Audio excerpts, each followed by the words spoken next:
Hi, it's truck time. Hi, everybody. Hi. Welcome, Revenant, Zero, Zavorix, Syncoplate, Ray Dismay, Clip the Jester, Mikey, Dog IRL, Elfbutt, Danny, Ray Dismay. I think it is it. Napjack. Okay, I think I got everybody. Hello to everyone coming in. Hey, Dog IRL. We're streaming. We're trucking, and we're trucking with a bunch of friends today. So, kids, as if you haven't seen this before, I consider y'all my children, and you're riding in the back of my truck, and I'm a very irresponsible parent. But real quick, I want to thank Itinerant Soldier for the 18-month resub. 18! Yeah, you can smoke cigarettes now. And Revenant, thank you for the 18-month resub. I'm 18 months old. Show me your friendliest cigarette mascots. Yeah, this is going to be a smoking hot stream with our first tape here. But first, chat, kids, whomstever you may be, you know what time it is. That's right. Wait. I'm normal. That's right. It's bleak soup time. But this time, I don't think the soup is going to be so bleak. Chat, look what I got. Look what I got today. I got... it's poking over my nose. Ow, bonk. I got some powdered peach iced tea from HEB. So I actually think this might be good soup. This might be good soup, chat. I mixed some up. I love peach iced tea. It's actually one of my favorite things on earth. So, which is a good thing I'm living in Texas because you can get peaches everywhere here. All right, here we go. Ready? Cool.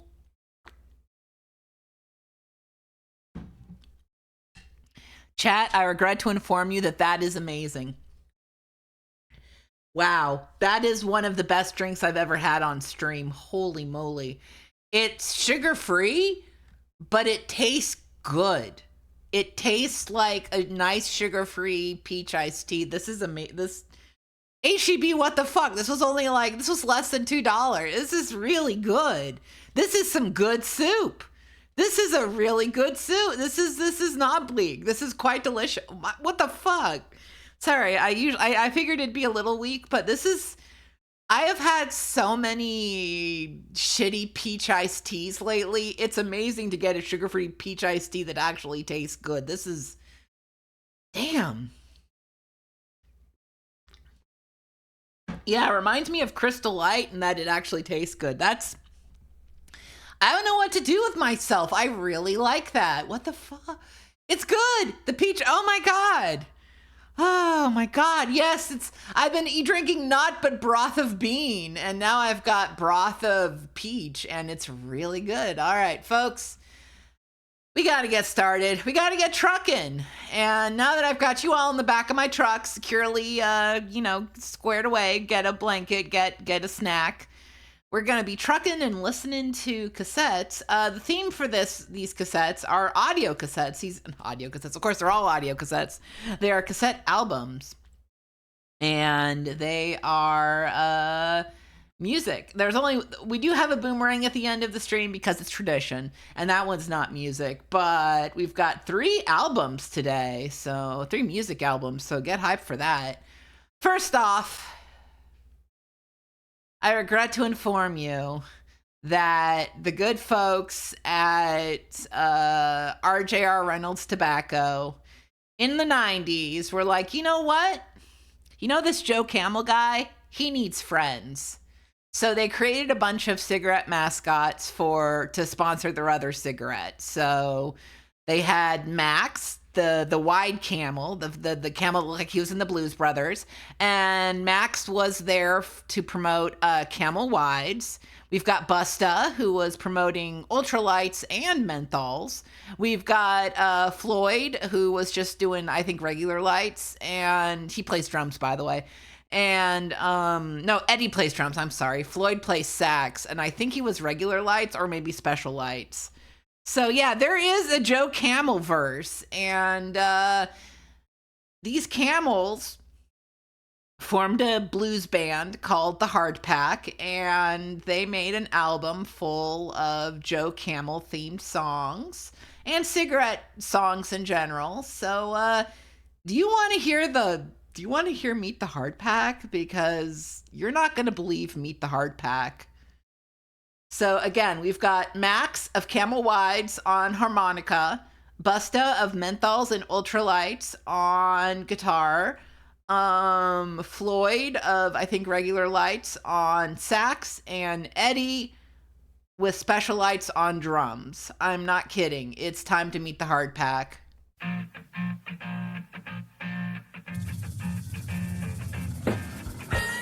I also adjusted the audio settings for this one, so let me know if anything is too weird. I tried to... Don't give me no cheap don't give me no cheap cigarettes, chat. I won't smoke and rate the bed. All right. No generic cigarettes. Let's truck. There is no video for this one. This is just an audio cassette. I'll go without the rest. There was a girl Camel. She was used in the background of some Joe's Place ads, and she was used prominently in one ad, and she apparently didn't rank well. People did sometimes tell you name don't mean a thing. Give Mr. X your business. They're all gonna taste the same. Also, Max is on vocals.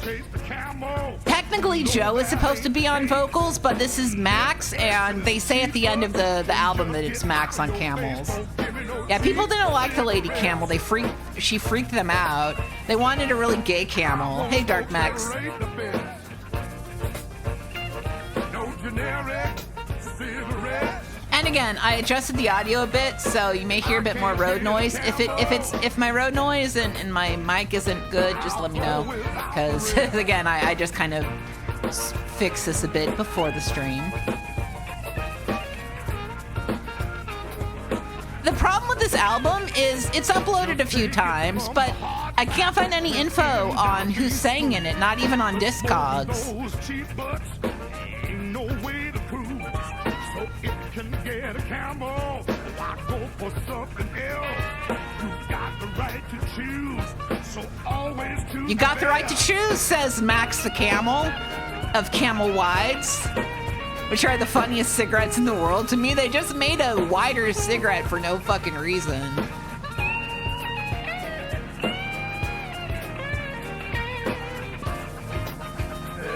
I'm fine. Oh, people, they sometimes tell you the name don't mean a thing. Give this the extra business. These guys perform, by the way, they all perform while smoking, except maybe Floyd and Max, because, you know, they're on sax and harmonica. Yeah, no, I don't smoke myself anymore. I also enjoy... I've replaced smoking with terrible drinks. And by terrible drinks, I mean like peach iced tea. If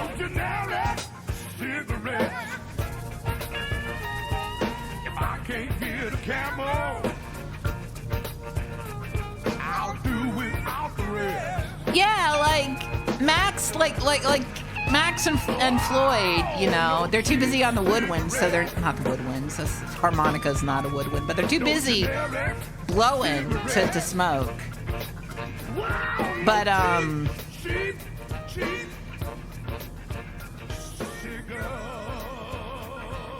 but what's interesting is there's some Hard Pack merch that shows Joe on mic, but then because they made a lot of merch of the Hard Pack before they made the album. They made like cups and shirts and pants, I think.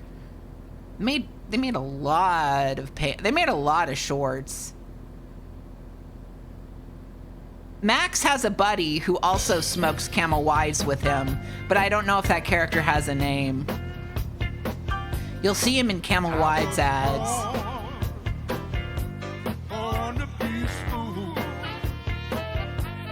I have something horrible to say. I actually really like this album. I've listened to it like 3 times before the stream, and I hate how good it is.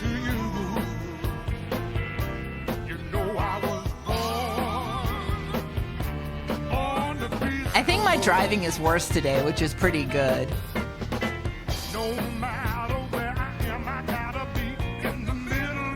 Yeah, if this wasn't an album about smoking cigarettes, it would be pretty good, right? Like,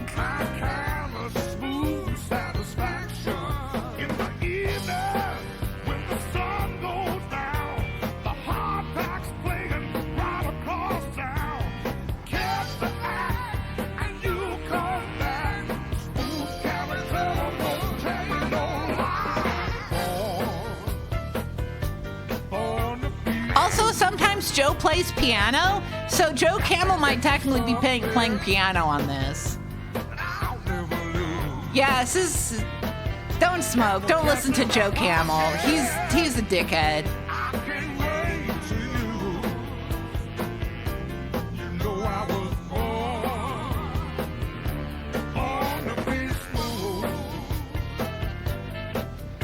There's also a song on here, I guess it's spoilers, but there's a song on here where they say that they're tougher than any cowboy, the Hard Pack, and that the Hard Pack band could like beat up the Marlboro Man basically, which is pretty cool.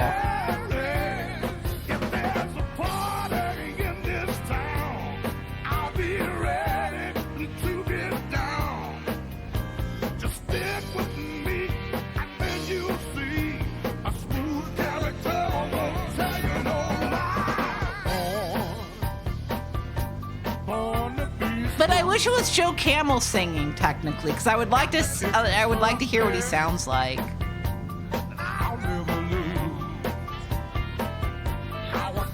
Cool. Yeah, it's 4 camels versus a cowboy. Those 4 camels, like 1 camel versus a cowboy, that's already pretty tough. But 4 camels, they're gonna trample you, and they're huge. And they're muscular, like 4 muscular camels. Like, fuck off. I can't fight them. Yeah, the band is called the Hard Pack, named after the newly introduced Hard Pack, cardboard pack that they would put cigarettes in. Yeah, camels are scary. They will bite you. That's how Joe Camel got everyone to smoke. He threatened a bunch of kids with biting them. He's like, okay, kids, you gotta smoke or else I'll fucking bite you. And the Congress ruled that was illegal. You can't threaten people. You can't have ads that threaten people with biting.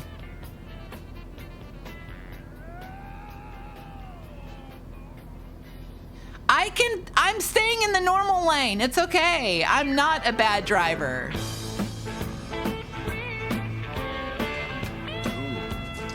Hey, oh, I missed it. Thank you, World Hero 1987 for the follow, and SSFSX17 for the follow as well.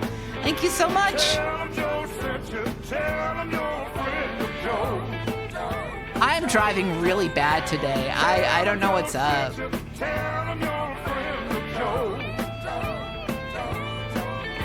Yeah, Joe Camel was inescapable. They had so much Joe...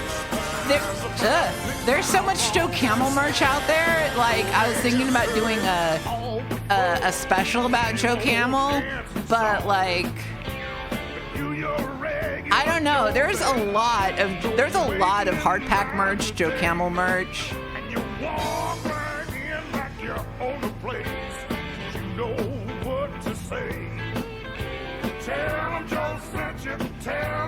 Friend of Joe's would be a really good name for like someone who's gay, but I don't think Joe Camel is gay.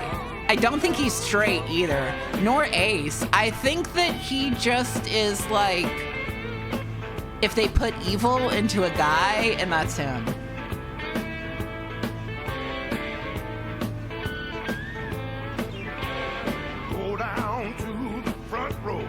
Yeah, Joe is an opportunist. He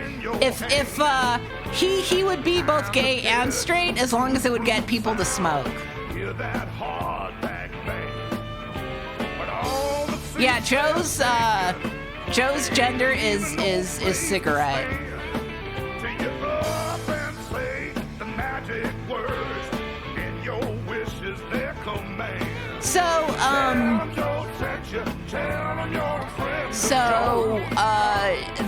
Camel has released other albums, but none of them are filled with original songs about smoking. This is the only one that features original songs. And it's interesting, they made a full furry band with a bunch of sexy camels to like sing these songs. I'm driving normal. Yeah, he's only into sex for the cigarette after. Absolutely. Okay, I gotta concentrate. Did I miss an exit? I think I did. I was too busy thinking about cigarettes. Hey, Juan. I'm good.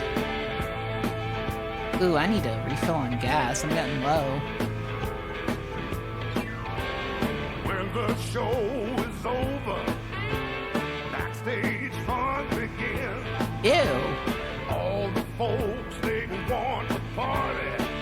Everybody wants in. You don't have to shut through. Nobody's gonna stand in your way. Okay, that's good. All right, I'm gonna try to go to that scenic thing over there real quick. It's gonna take a second. It's fine. It's fine. It's fine. It's fine. It's fine. I'm a good driver.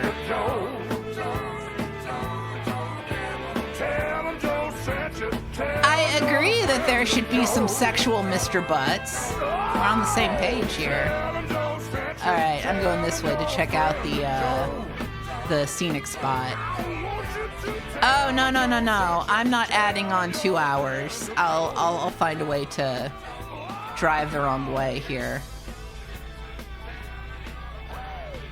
Don't worry, I know what I'm doing.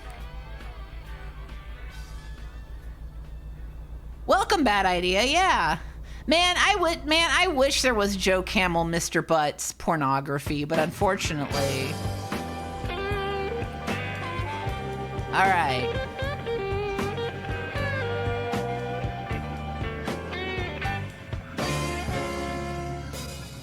It's early in the morning. A lot of clocks striking on 2. Certainly. Where's the vista, you jackasses? I'm here. Is that it? That's pretty. Oh, it's right here. Eat. No. What did I do? I don't want radio. No. Oh, we could listen to Witch House. No. I need to get out of here. Just don't know what I'm gonna do. Let's activate the viewpoint. Wow, we're at a pecan farm? Holy fuck. Hi, Scarlet Swordfish. I ain't got no beaut singing. This is one of the better songs on the album. The empty lot of blue. I got no use for the slang. No. Gonna get myself some stacking matches before this lighter drives me insane. You got pecans! I flicked it 1 time. If you're driving a Texas highway, you will see a pecan farm, basically. They're very popular. I flicked that lighter till my thumb got wow, fancy pecan. the empty lighter blue. Yeah, we died and we're going to heaven. Heaven is a pecan farm. I love pecans. Pecan coffee is my favorite thing on earth. Raw pecans, salted pecans, pecan oil. Ooh, pecan oil. Pecan pie, roast pecans, layered pecans. A lot of pecans. They're really letting us see this pecan farm. Pecan, I should say. Pecan. Peckin. Does anybody call them pecans? I'm going to call them pecans. I'm not going to do that. Oh, wow. It looks like cotton. I guess that's what pecans look like.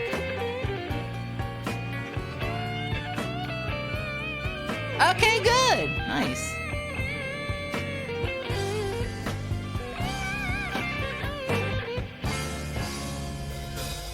I'm sitting here on my doorstep. There we go. Oh, that's not good. That's fine. I'm out here on my doorstep. I just can't get this thing to line. I was going to say, Podcast The Ride did a really good episode about Joe Camel merch, and the The World of Joe. I do recommend it if you want to hear a lot about Joe Camel. It was one of their paid podcasts, one of their Patreon podcasts, but they made it free. It's really good. It also features them playing Empty Lighter Blues. But when they made the episode, like, that was one of the only songs that was on YouTube from this album. But this album has been uploaded twice onto YouTube. Once as an age-restricted upload, and then it was also uploaded as a non-adult restricted upload as well by someone else a few months ago. Yeah, this is on Discogs for $15, but you can get it cheaper on eBay. Absolutely get it on eBay. It is so much cheaper on eBay. It is like, you can get it for like $3 to $10 on eBay, maybe cheaper. Which is, I've been considering getting it just because I kind of like this album. It sucks. I shouldn't. I really shouldn't. It's a children's, it's a mascot trying to get me to smoke. Yeah, Ailing Succulent, the kids do need to know. Saturday night on Bergen Street, down in So this song, it's barely about smoking.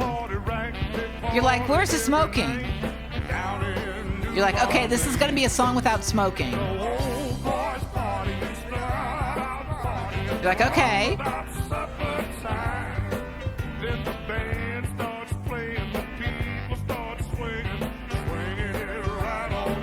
Maybe they won't mention smoking.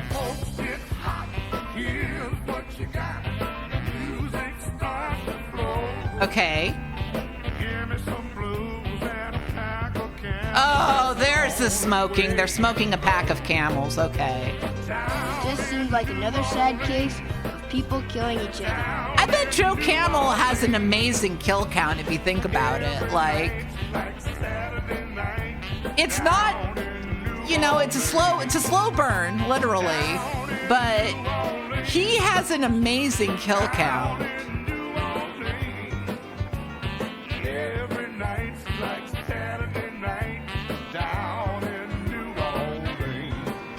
We're fine. Yeah, oh no, Joe Camel is definitely in hell. He messed up bad.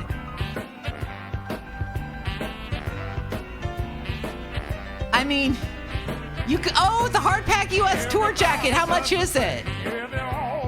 Oh, I could wear that. I bet it smells great too. I bet it has an amazing scent.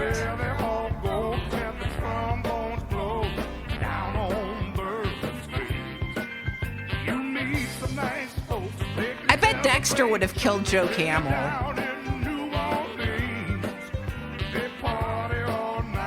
$50, okay, not bad. That's the thing, a lot of Camel merch, because no one really wants it except for like guys who are obsessed with smoking, I guess. Like, you can get it for really cheap.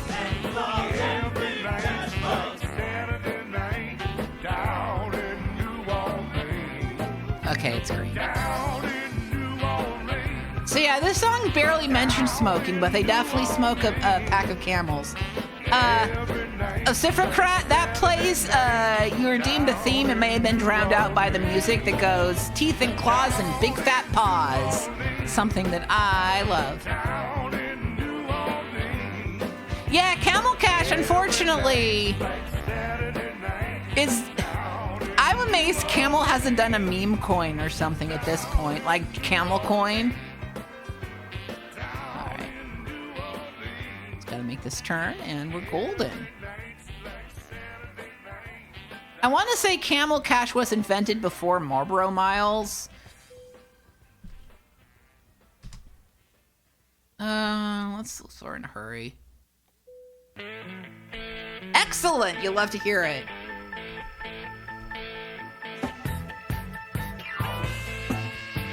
Alright, let's see what offers are at this company.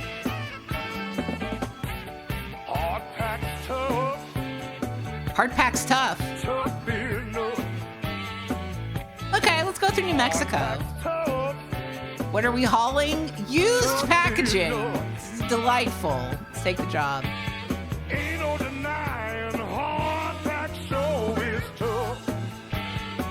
Hey, the Hardpack's tough. Come on, people, better gather round. Hard packs coming to your town. Are they? We're on the move, we're in the groove. I know you want to hear what we're putting down. Hard packs tough, tough enough.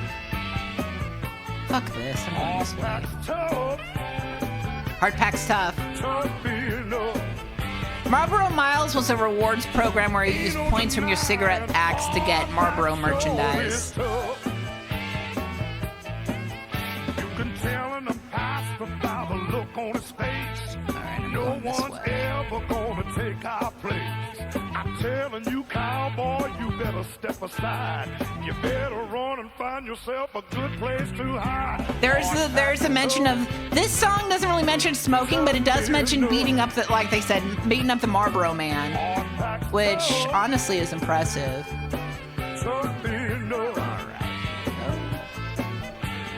Then again, I could beat up the Marlboro Man. He's probably really weak from all that smoking.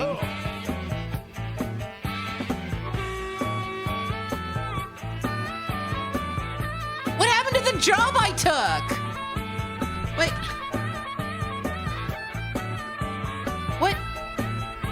Did my job just disappear? Am I stupid? I am. Okay, there it is. There's what we need.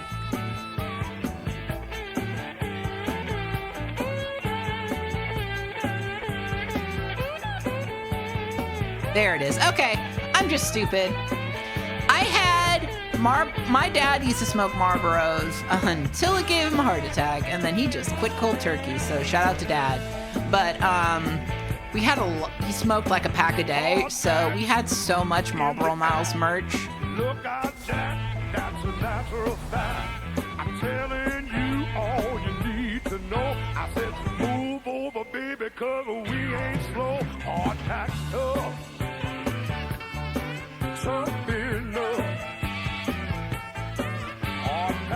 Yeah, they were gonna do a Marlboro. I don't know if it officially got released through the Marlboro Miles program, but there was a Marlboro colored and themed Atari Lynx, and there was an unreleased Marlboro video game called Marlboro Go that may have been a part of that. I don't know. Anyways, I need to get gas bad.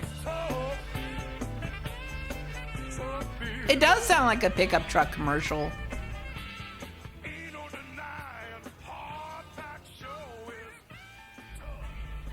Okay. You got donuts. No, it was Marlboro Go. They didn't make a game called Marlboro Kid. That would have been great.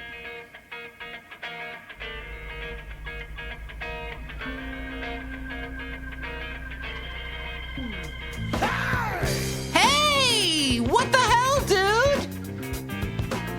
Excuse me? Driving like we're in... Just driving like shit. What's that funky sound? Doing that camel jump. You might wonder, how long is this album? It's 42 minutes. 42 minutes of cigarette songs.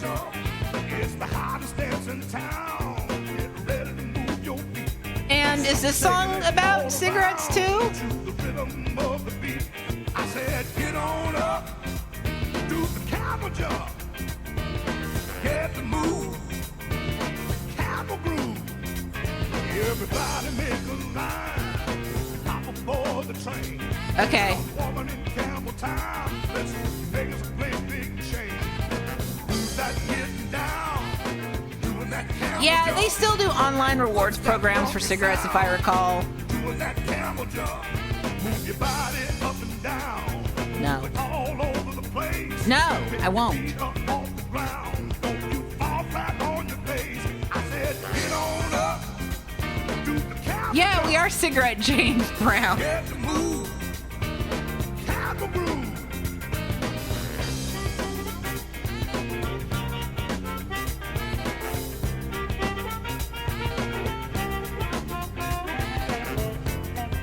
I don't need to see out of my window, I'm fine. Yeah, I imagine all the the Camel and Marlboro merch you can get now has a scent to it. If you want stuff that doesn't smell like cigarettes, you probably gotta have like bootleg merch on Etsy. I don't think this song has mentioned smoking once. This might be the elusive non-cigarette Joe Camel song.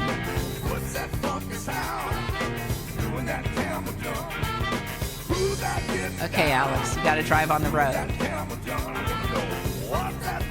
I don't know why the camel jumps got me driving like this. You do.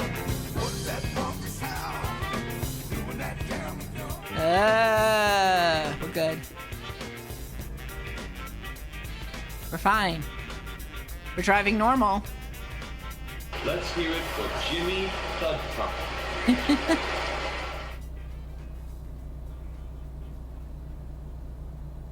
Okay, so one song was not about smoking.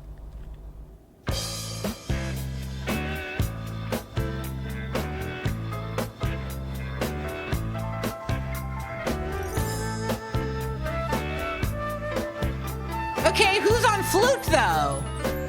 Who's on flute? When he walks in the room, every hair turns. When he asks for a light, every lighter burns. He's as smooth as they come. This song wants to fuck Joe Camel so bad. If you're looking for good smokes, Joe's the one to see. Okay, this song's about smoking. Such a smooth character as anyone can see. Yeah, how are they doing the harmonica, sax, and flute? No. Smooth character, smooth as smooth can be.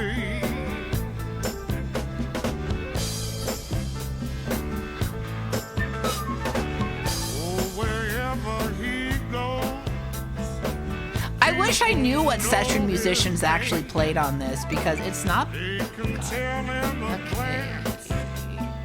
Smoothness is his game. Where the action is, that's where he will be. Anytime, day or night, Joe's the one to see. Such a smooth character. Yeah, I did a California Rollin' Stop, whatever. What a smooth character. Yeah, these songs would be great if they weren't like trying to get you to smoke. Seen in the right place. Oh yeah, no, they totally. It's totally. There's no one who smokes as much as the Camels on the album. You know, I really should have gotten gas. I think I'm fucked.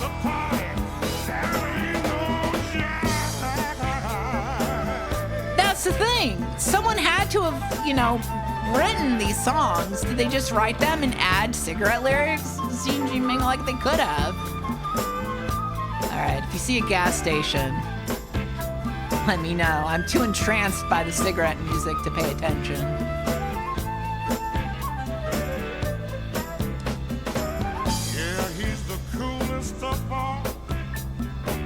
He's a smooth connoisseur. When he lights up a Camel, you all know for sure. Such a smooth character. I want to say it sounds too good for production music, but it could be. What a smooth character. Smooth as smooth can be.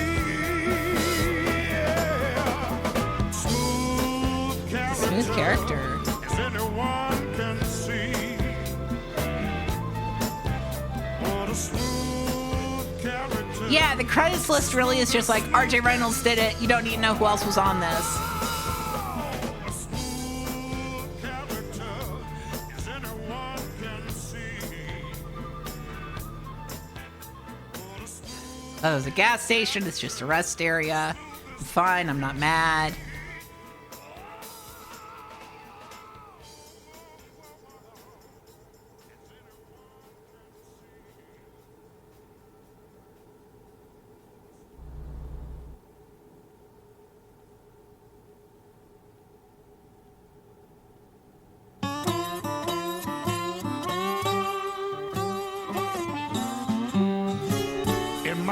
days before I had the blues.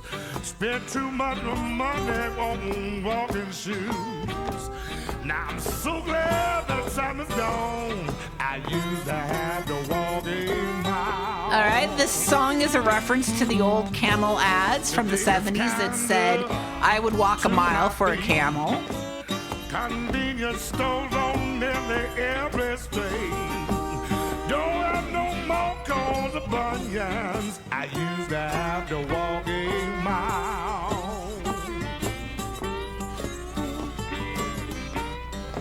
Yeah, thank you for, okay, I can't think of I'd walk a mile for the camel without thinking of I'd walk 20 miles for a Quaalude. If you haven't seen that video, it exists. Up early in the morning, coffee and a smoke. That's what I call sweetness, ain't no joke. If I'm running low, it ain't no big thing. I used to have to walk a mile. I know I'm running low on fuel. I should see a gas station. I'd love to.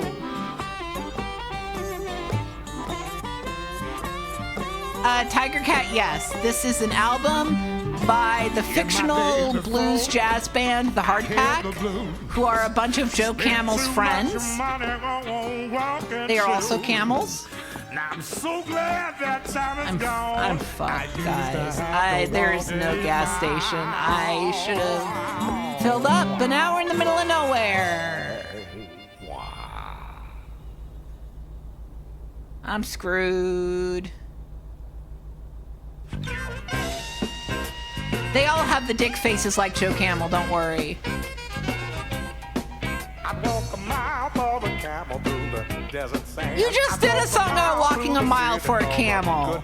You said you didn't need to walk a mile, and now you're saying you need to walk a mile? I want quality, baby, every day and night. It's got to be mellow. It's got to be slow roll. 'Cause if it's not mellow, I'll be on the move.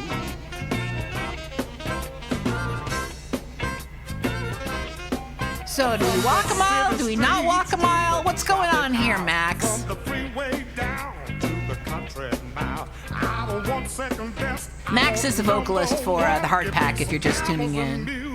He also plays harmonica and promotes Camel Wides. Camel Wides. A cigarette that's just a little bit wider than a normal cigarette. Why did they make them? Why would you make a wide cigarette? There's no need. Turn up the jukebox, baby, turn down the lights. Put on your dancing shoes, let's party tonight. Once we catch the rhythm, get a steady groove. We gotta keep it mellow, we gotta keep it smooth. All right, got my headlights on.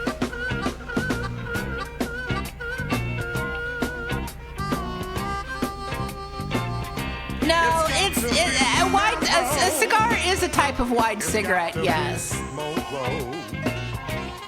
If it's not mellow, I'll be on the move.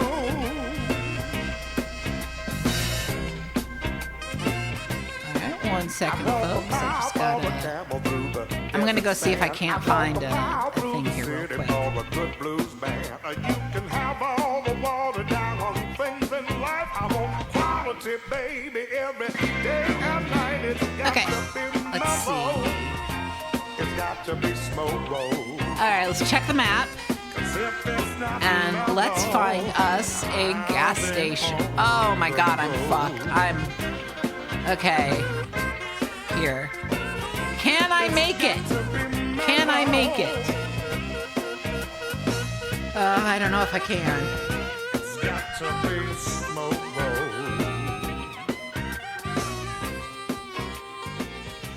It's got to be Okay. If I can make it, then yeah, get out of my way, asshole truck. Only smooth characters allowed, baby. More flute? Oh, I'm really low on gas. Just gotta make it to Lubbock. We got this.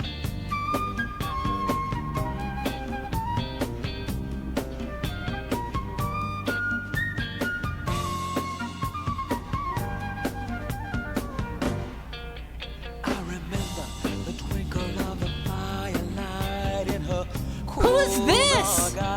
Is this Joe? I remember dancing all through the hot summer nights. I remember that before she left, she Yeah, it's swore Steely she'd Dan be now. back. And I remember watching her take the last camel from my pack. She's my aces lady. This place has ever seen. She's my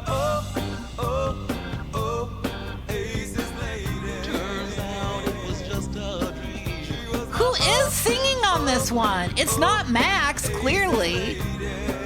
aces lady. She just faded into the night. Yeah, very Black Magic Woman with it. Black Magic Camel. Do you think the Oasis woman is also a camel, or do you think it's a human woman?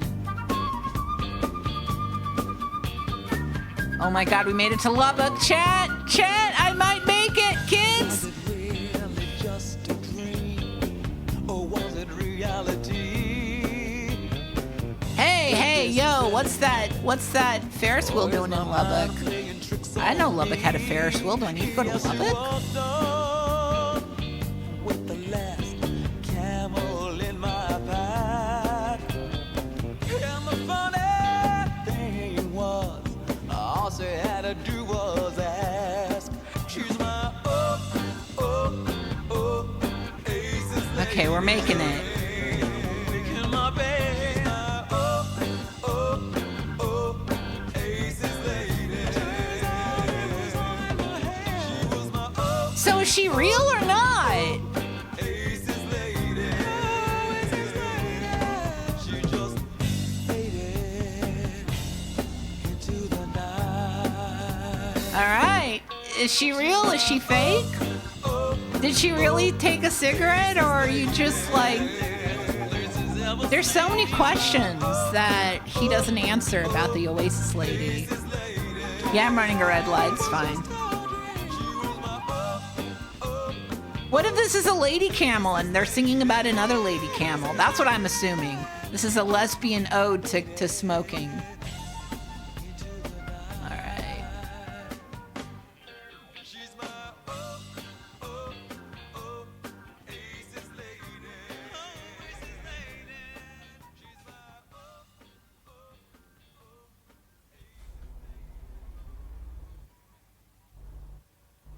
Gonna drive over this.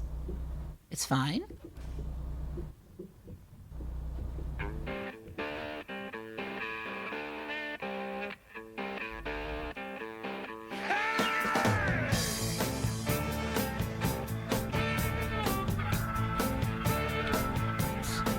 We're a hard pack, and we're coming to your town. We're a hard pack with the smoothest sound around. We're giving you fair warning, no to lay the blues down. So here's the song. This is the last song, yeah. Hard pack, we're running with the groove. And the last song is about the hard pack. We're the hard pack, we're wearing our boogie shoes. We're giving you the message, it's high time to dig those. All right, kids, pick out something from the stop, but do not get any smokes, okay? I think I made a mistake because we can't afford cigarettes. Are you kidding me? It's like, Put on the hard pack. especially what, are we in New Mexico now? Because like cigarettes are, no, we're in Lubbock, we're not in New Mexico. Okay, so that's about like $12, maybe 9 to 12 bucks. I can't afford that, kids. Get yourself some of this trucker stew instead. Yeah, get nachos, Yeah, you can get some marine energy drinks. That's fine.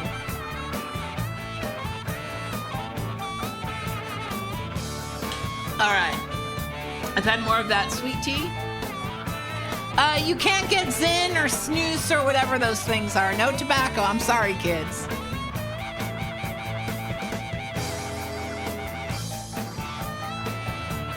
You're gonna buy a 50-foot USB-C to cigarette lighter cable and then complain that you're hungry for 2 hours. Well, you should have picked up some of this beef stew they got. They got beef stew at the damn. You can get candy cigarettes. That's fine. I'm not made of stone. All right, we got gas.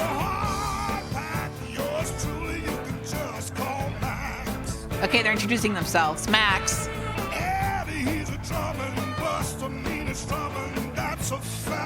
Busta Strummin'. Can't believe they had beef stew.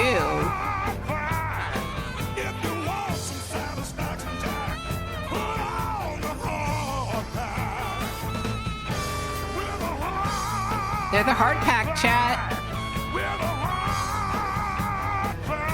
And they're showing you a smoking good time. And I've got fuel. I'm so happy. I got this now.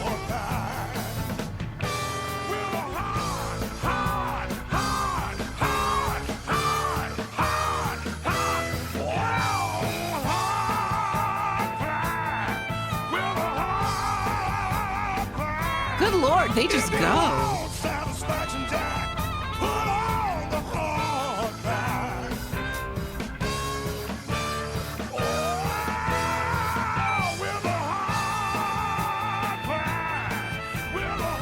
All right, it's about time to change.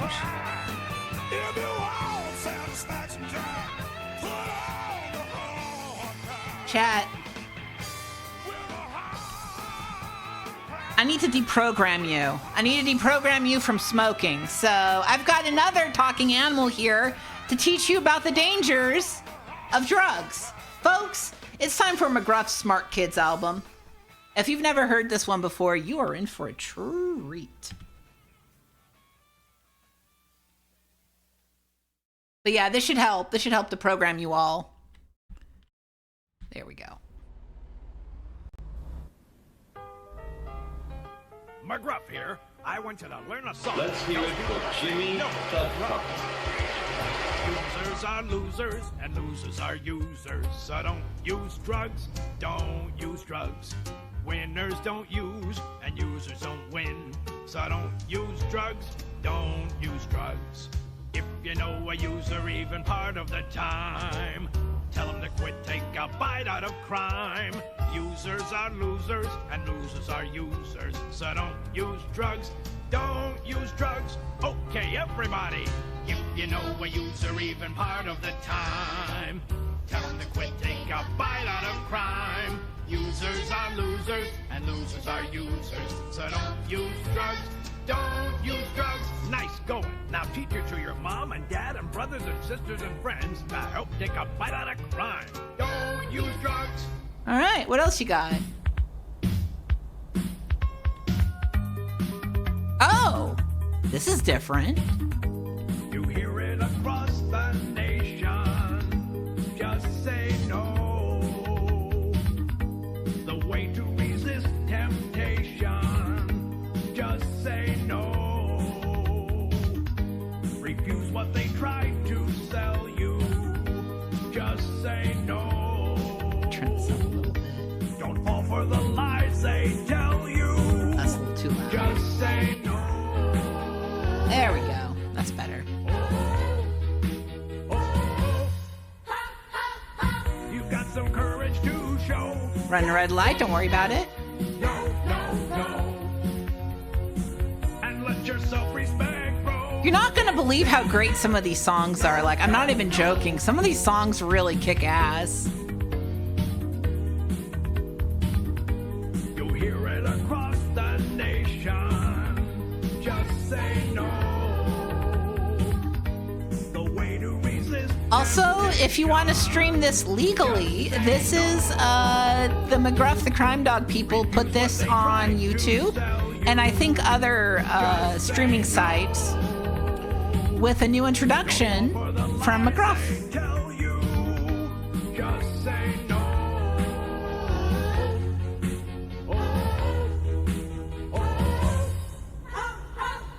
You got some courage to show. You've got some courage to show, kids. No, no, no. And let your self-respect grow. Just say no. No, no, no. You got some courage to show. I'm fine. I didn't run into somebody. No. And let your self-respect grow. Just say no. Oh. No. That's right. Saying no tells everyone that you don't want to mess up your life by using drugs. If anyone offers you drugs, you've got to stand up for yourself and do the smart thing. Just say no. Just don't do drugs. It's that easy.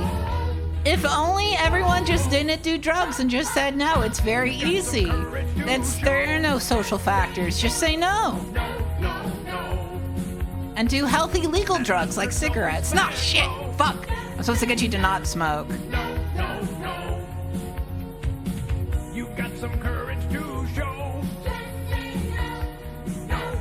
No. I'm fine. And let your self-respect grow. Just say no. No. I'm fine. Got some courage to show. Just say no. No. And let your self-respect grow. Just say no. No. Okay. All right, here we go. Never try marijuana, don't try it at all. It's a lie. It's like beating your head on a wall. Say no way. Marijuana's a fast way to fall. McGruff, you were wrong for this one, but whatever. No good at all. And you know, if you gamble with life, you can lose it. Gotta grow. 'Cause your life is a gift, don't abuse it. And you know, This song is such a banger, it sucks. if you gamble with life, you can lose it. Gotta grow. 'Cause your life is a gift, don't abuse it. Oh. Cool grain silo. Never try marijuana, don't try it at all. It's a lie. I like the that marijuana is gonna kill you. Say no way. No way. Marijuana's a fast way to fall. You will pay, 'cause it's doing you no good at all. And you know, da. If you gamble with life, you could lose it. Sorry, kids, it's a banger. 'Cause your life is a gift, don't abuse it. And you know, if you gamble with life, you can lose it. Gotta grow. 'Cause your life is a gift, don't abuse it. Done. A lot of people think that marijuana isn't dangerous, but they're wrong. Because not only does it harm a person's body and mind, but it often leads users to try other, even more dangerous drugs. Oh, you're the gateway drug type guy. Okay. If you gamble with life, you can lose it. Gotta grow. I'm fine. Just a little off-roading. 'Cause your life is a gift, don't abuse it. And you know, if you gamble I with guess, life, yeah, you're you can right. He lose is a it. Reaganite. I just don't... 'Cause your life is a gift, I guess he don't would believe in the abuse it. gateway drug theory. That's just his problem, though. He is just a dog. Dogs aren't that smart. No offense to dogs. This song we need to start playing places. Lesson so true. There's danger in inhalants. They can break you in two. Two. sniffing inhalants. Breathing them is really no thrill. Don't you know inhalants really can kill? We're in Clovis. You'll be suffering pain. They will damage your brain. Cause it's really insane. Cause inhalants kill. Yeah, I like the synths in this one. Learn a lesson so true. There's danger in inhalants. No, don't do inhalants, Danny.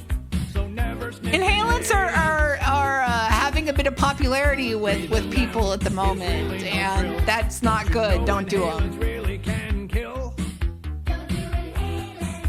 You'll be suffering pain. You know, I'm just gonna run the light. I don't care. Cause it's really insane. Cause inhalants kill. Just because something is safe Just to use seemed one like way another sad doesn't case mean it's safe of to use people another killing way. each other. Cleaners, sprays, and other household chemicals can become deadly poisons when inhaled. Don't ever try it. Just say no to inhalants. Breathing them is really no thrill. Don't you know inhalants really can Good kill? dog punts in chat. I appreciate it.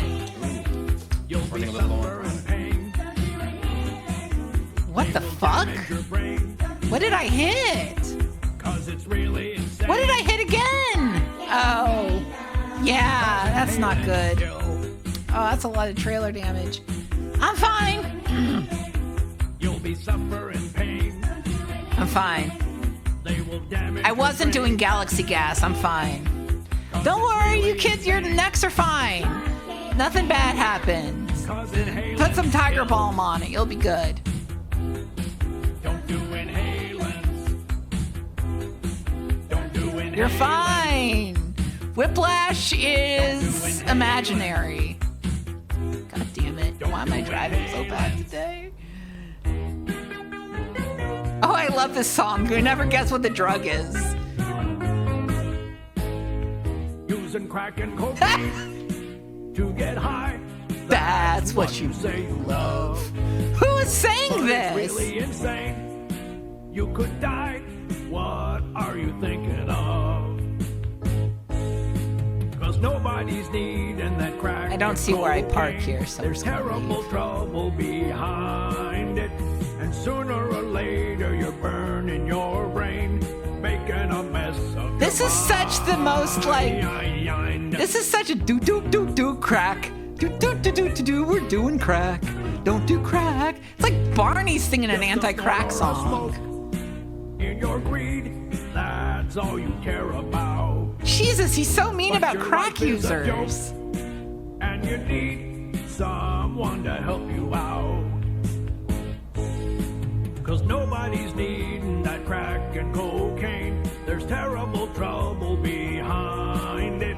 And sooner or later you're burning your brain, making a mess of your mind. Cause nobody's needing that crack and cocaine. There's terrible trouble behind Oh, don't worry. He's got something to say about alcohol. Sooner or later you're burning your brain, making a mess of your mind. Little tape There warble. is help available for people who have a problem with cocaine or crack addiction. Have them call 1-800-COCAINE for advice. And if someone ever offers you crack or cocaine, be smart. Just say no. Cause nobody's needing that crack and cocaine. There's terrible trouble behind Yeah, just call it. 1-800-COCAINE. And sooner or later you're burning your brain, making a mess of your mind. Cause nobody's needing that crack and cocaine. There's terrible trouble behind it. And sooner or later you're burning your brain, making a mess of your mind. Cause nobody's needing that crack and cocaine. There's terrible trouble behind it. And sooner or later you're burning your brain, making a mess of your mind.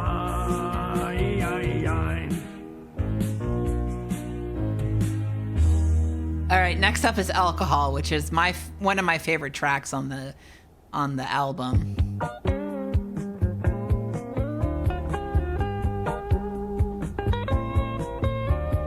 Hey, open If you like Steely Dan, eyes. you might love this yacht rock. You see, alcohol fills your world with lies. Listen to me.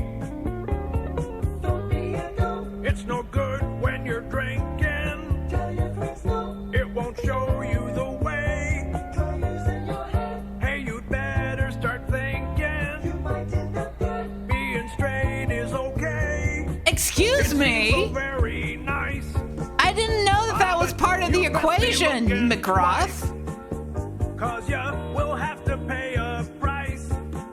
I know that means straight like straight-laced and not like heterosexual, but...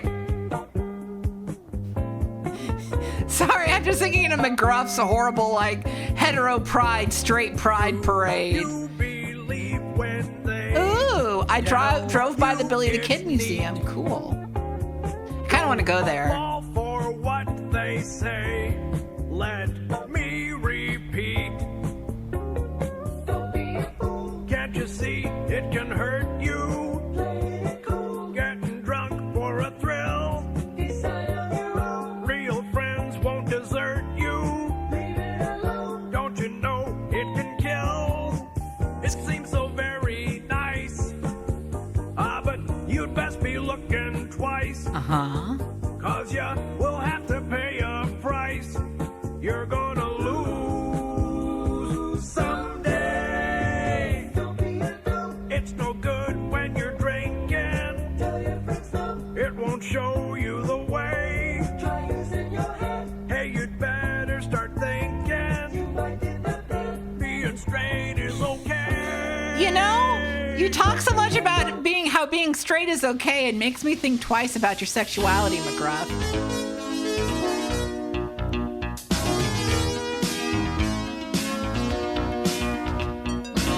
Mama, maybe other kids are doing drugs and saying that you really ought to come along. Uh-huh. Mama, maybe they don't know that trouble will be staying.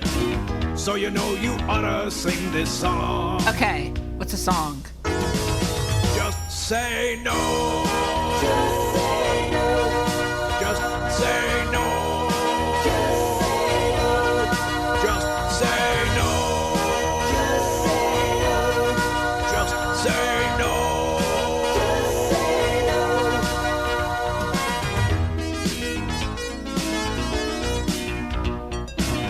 And to never be afraid to walk away from trouble. Okay. Taking drugs is really not the way. Then to never hesitate, just get out on Kids, the double. chat, you might not believe this, And you but know I'm exactly driving what so to terrible say. today, but I'm 100% sober. I do not know why I'm driving. Just say It's like I'm simulating drunk driving. Just say no. Hey, Mozart, thank you. Just For the say good luck. no. I'm driving and listening to Scruff McGruff. I mean, to McGruff the Crime Dog. Scruff McGruff is his cousin, I think. I did not No, take any kids, trucker speed, your I friends promise. don't have any right to tell you what to do with your own body. That's true. Something you decide for yourself. That's true. So if someone tries to get you to abuse drugs, don't waste time arguing with them. You don't have to say why you won't take drugs.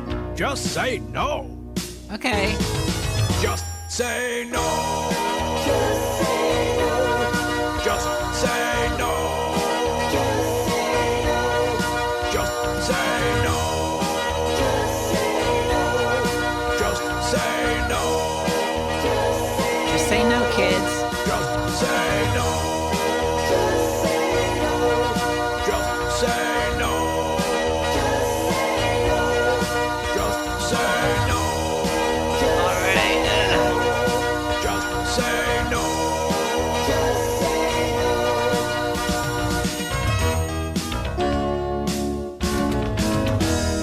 Cool. I like the look of this place.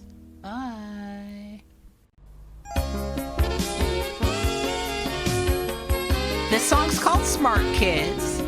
Using drugs, smart kids know that it's wrong. Feeling good, smart kids Now know this they sounds like the belong. 80s to me. Moving up, smart kids reach reaching a star, being sure smart kids know who they are. And it's true, truly it's true. You should never do drugs. You can just say no because it's true, truly it's true. You don't need to do drugs, and the smart kids know that it's true. What is the lyrics are shit in this. Using drugs, It's fine. smart Oh, I'm glad kids you like the know that radio. it's wrong. It's I like to play random audio Smart cassettes kids while I know stream they this because I like to show off belong. random Moving stuff. up, smart kids reaching a star, being sure smart kids know who they are, and it's true, truly it's true. You should never do drugs. Oh, You okay. can just say I guess no the because it's true, truly it's true. You don't need to do drugs. McGruff from McGruff, Chicago, Illinois, huh? 60652. Smart kids know that they don't have to use drugs to be somebody special. They know that drugs can really hurt them, and they want to live happier, healthier lives. That's why smart kids just say no. And it's true, Truly it's true. you should never do drugs. You can just Yeah, the tape is a bit warbly. There are a few other rips of this tape out there. I just chose this one because it had everything and it seemed fun. It was the best one. And it's true. Not the best one, but it was It was the most complete one I could find. No, because it's true. Truly it's true. You don't need to do drugs, and the smart kids know that it's true. And the smart kids know that it's true.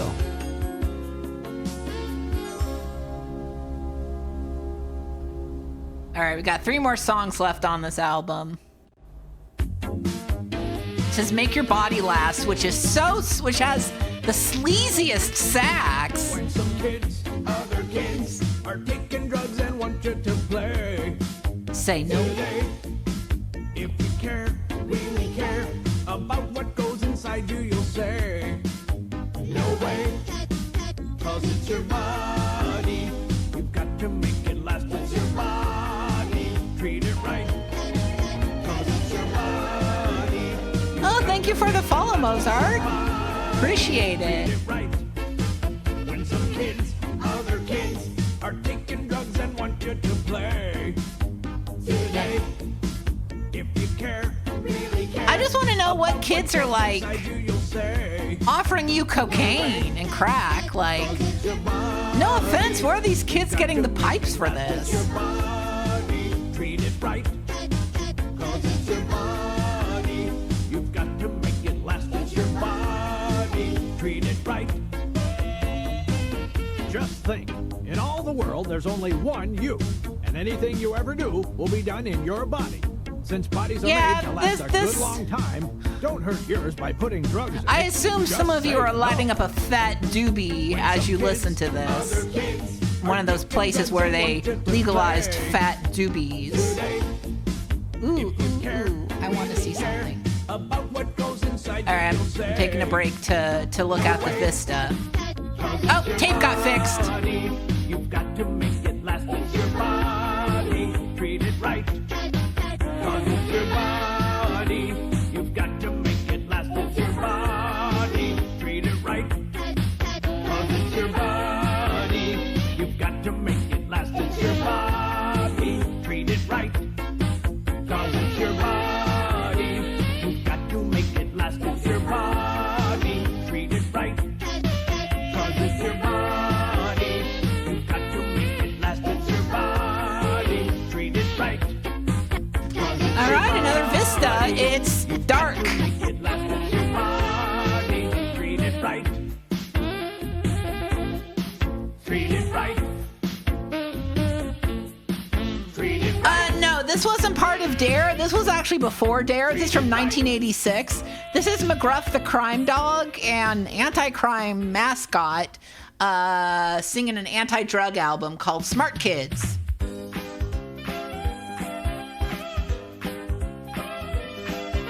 I like my body, and I'll decide about what I ought to be putting inside. And drugs will hurt me. I know. This song is ostensibly about drugs, but I'm going to be honest. I get to decide what I put into my body is what I'm saying as a trans guy. I'm like, I get to decide. No, no, They'll never no, make me no, decide. no dipshits will tell me On no. my own.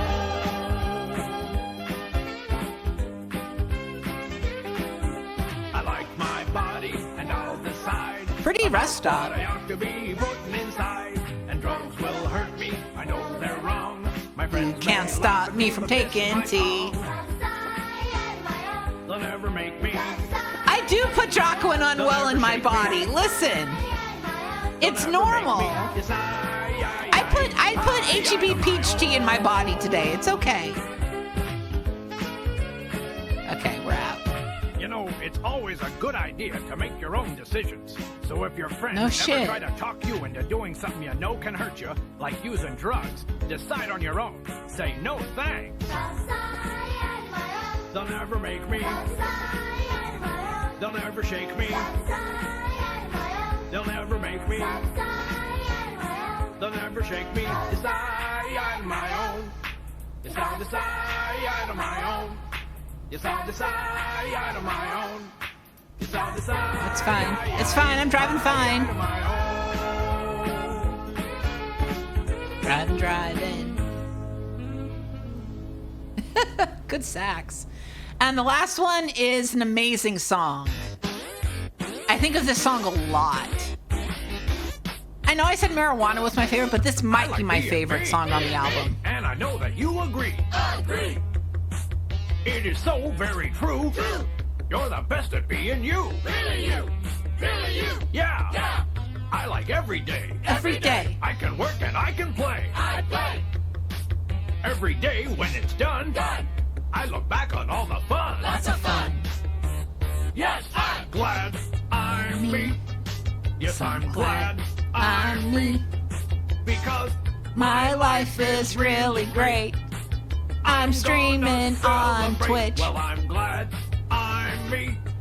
Yes, I'm glad I'm me. Because So, my life is really I heard great. this song described as a depressed guy really trying to convince himself that his life is great instead of falling For apart. me. You know you've got a lot going for yourself now. I'm Robots here. So glad I'm free. Everything's fine, everything's super duper. Drugs are not for me. You want to keep your body strong, your brain sharp. I'm so glad I'm free. Feeling good, like I should. I like being me. Being me. And I know that you agree. Agree. Sorry, I've heard this song It is 1,000 so times. very true. True. You're the best at being you. Really you. Really you. Yeah. Yeah. I like every day. Every day. I can work and I can play. I play. Every day when it's done, I look back on all the fun. Lots of fun. Yes, I'm glad I'm me. Yes, I'm glad I'm me.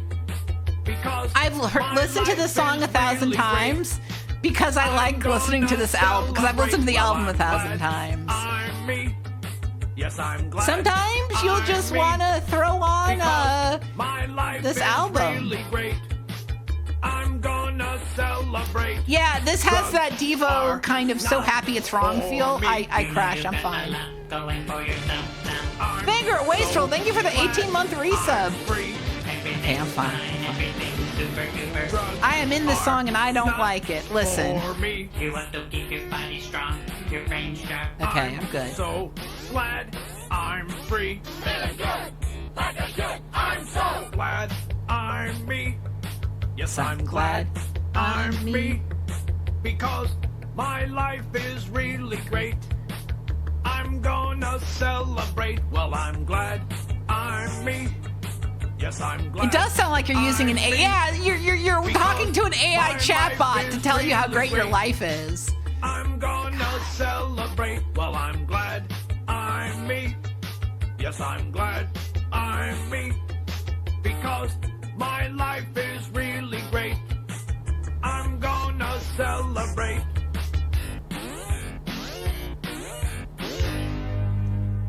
All right, let me pull over here so I can... 1 second. 1 second. No. No, don't tip. Please, God. Please, God. Okay, we're fine. We're fine. We did fine. Don't worry about it. Don't worry about it. It's fine. I need to switch to the next album. The next album is a little bit shorter, but this one is from our friends at McDonald's. This is a promo album for McDonald's breakfast. Are you all McDonald's breakfast freaks? Are y'all freaking out about McDonald's breakfast? I'm freaking out about what I did to my car. I shouldn't have done this, but it's fine. It's fine.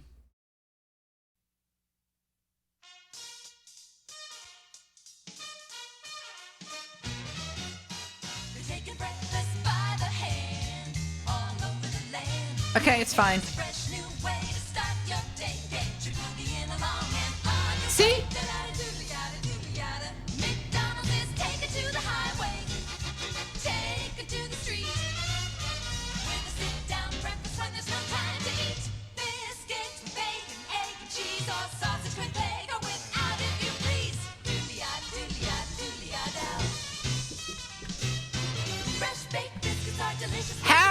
How am I doing this?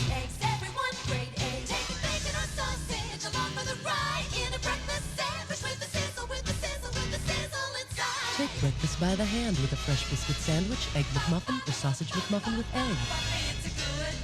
I should play the Waffle House album at some point. I know that's been ripped somewhere.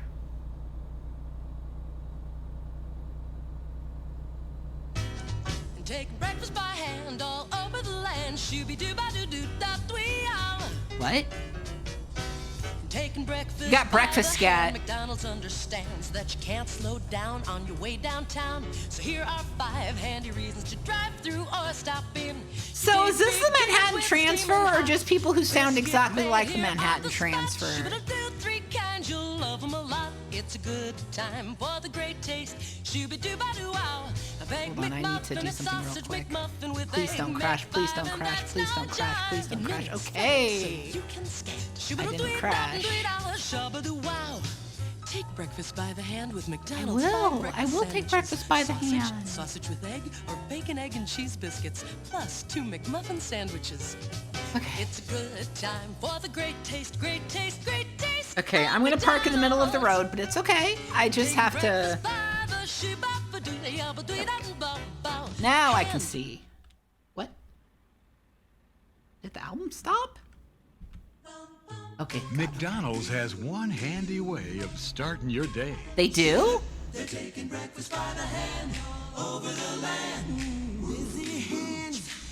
Speaking of breakfast, so, okay, I've had a lot of gluten-free pancakes in town, and which is, like, not surprising because it's Austin. And the best gluten-free pancakes are straight up by the original Pancake House chain. There's only one in Austin, and it's really good. Anyways, the original Pancake House actually has a minigame compilation CD-ROM that I need to play for stream sometime.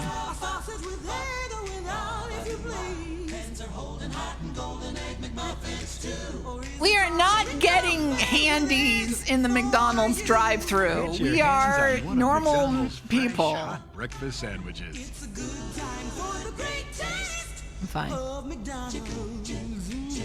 Original Pancake House has amazing gluten-free pancakes. They are so good. I got their bacon pancake once, and I was like, this is way too good. Great ways to start your day, so you can get cracking and on your way. This is making me crave McDonald's 5 pancakes. breakfast sandwiches, 3 kinds of biscuits, bacon, egg, and cheese, sausage or sausage with egg, plus 2 McMuffin sandwiches. McDonald's gives you 5, and that's no jive. It's a good time for the great taste, taking breakfast by the hand of McDonald's. I bet their flapjacks are good. Okay, they have a Dutch baby. It's not gluten-free. I don't think they can make it gluten-free. But the Dutch baby looks delicious. It looks so delicious. I wish I could eat a Dutch baby. Please don't clip that out of context. Or you can, it's fine.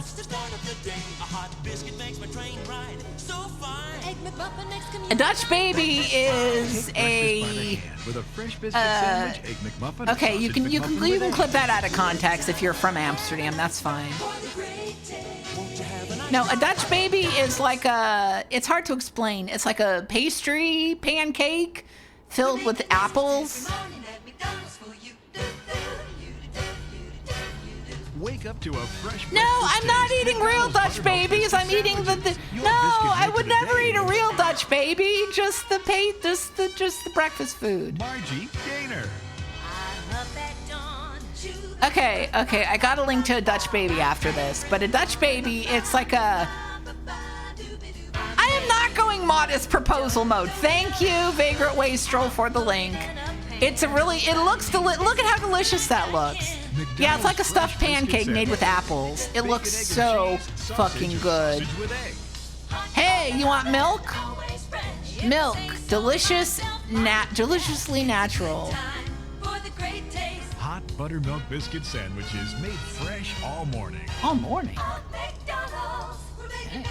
Uh-oh.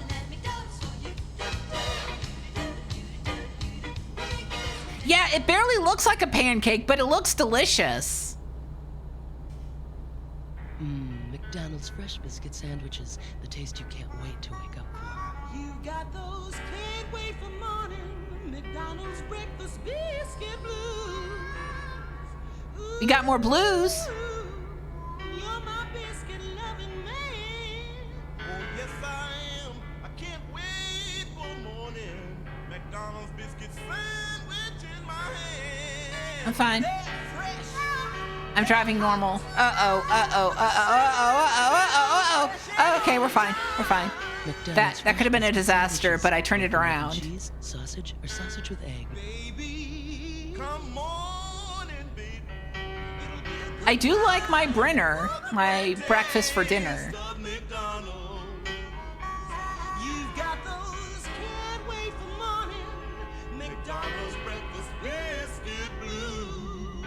I guess McDonald's breakfast biscuits are okay. What I really miss is French toast sticks. Those I have not seen gluten-free anywhere, and I used to love French toast sticks. Wake yourself up, drive yourself in. McDonald's biscuit coffee is about to begin. Don't worry about your Dutch baby. It's fine. I didn't eat it.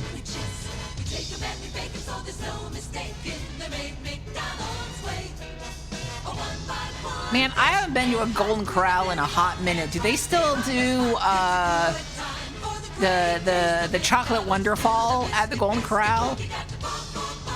I've been so curious about the chocolate Wonderfall.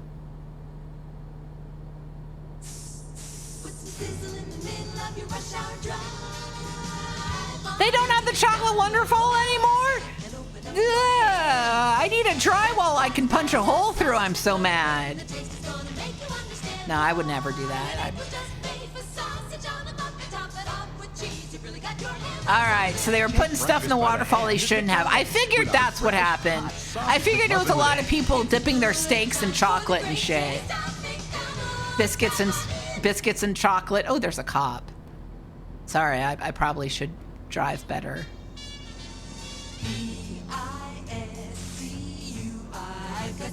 I'm just gonna speed. I don't care. Famous last words.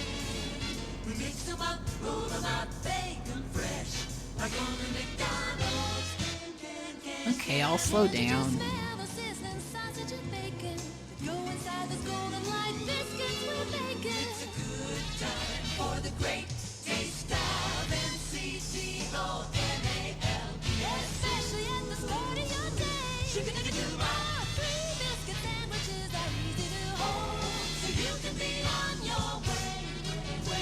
Man, I wish I knew how to do a pit maneuver, but I'm sure if I tried it, I would be the one flipping over. McDonald's 3 new biscuit sandwiches. Sausage, sausage with egg, or bacon, egg, and cheese. It's a good time for the G-R-E-A-T taste. I'm McDonald's. Yeah, I'm impressed any buffet survived COVID. There's a Golden Corral that I know of in town, and it's still open. It's still doing gangbusters. What are people doing at Golden Corral? I mean, I don't know what they're doing there without the chocolate Wonderful. Great taste and biscuit sandwiches made fresh at your McDonald's. Tomorrow morning, sound off for yours. Sausage, sausage with egg, or bacon, egg, and cheese. It's a good time for the great taste of McDonald's.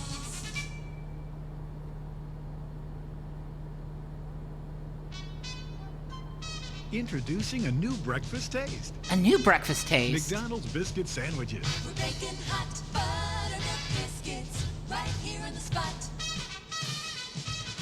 We make them up fresh, roll them out, cut them by hand, then bake them hot. McDonald's new biscuit sandwiches. Bacon, egg, and cheese. Sausage or sausage with egg. It's a good time for the great taste. Made fresh at your McDonald's. All right, I got to pull over here for a second.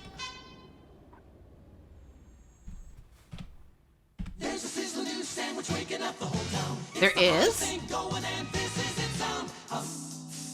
It's McDonald's sausage McMuffin with a hot fresh egg. Great egg. It's the latest, it's the greatest thing to come along for breakfast since they first invented the egg on the sausage. Sizzling hot, we melt on the cheese. Stop! Already I like it a lot. Put a sizzle in your morning with a new sausage McMuffin with egg. It's a good time for the great taste of McDonald's. 1 second. Boomerang is brought to you by Books and the rest of your friends at the public library. All right, you know what's next. It's time for Boomerang. But first, I need to take a quick break. I will be back in about, honestly, just a couple of minutes. And then we'll have... It just seemed like another sad case of people killing each other. Exactly. I'll be right back, folks.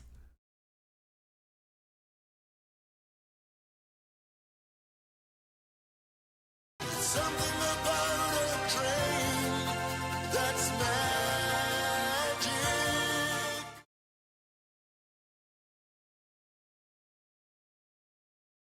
Ah! Bingo! Pasta with all sorts of different sauces.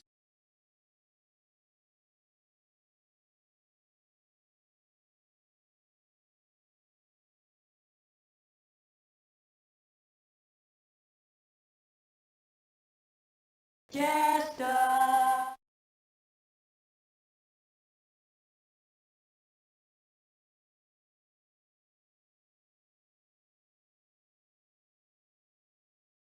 Nothing could be finer than to be an online or on the internet.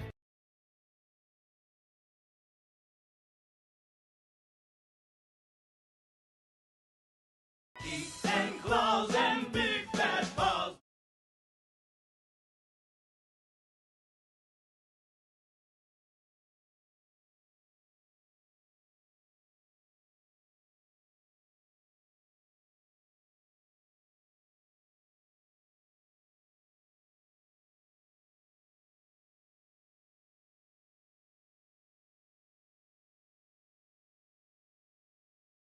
Teeth and claws and big fat paws.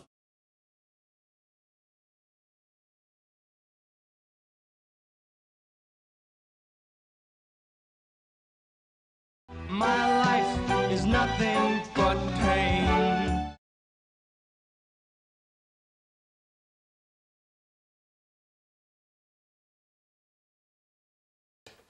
Ooh, running a little low on product.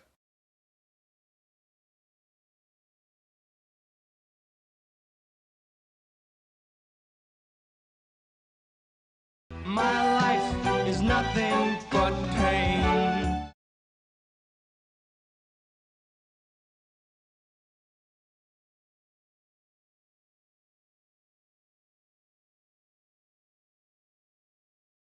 I had my mic off this entire time. Wow. Oh, Chad kept telling me I was muted, and I was like, I don't know what they're talking about. Oh my God. Chat. I was doing a monologue about how streams are a place in which you state embarrassing things that have happened to you. But I just had, so that's 2 in a row. Oh, you were deemed the jester. Well, okay. Okay, no, you paid, you're absolutely right. You fiddly fester, let me do the jester.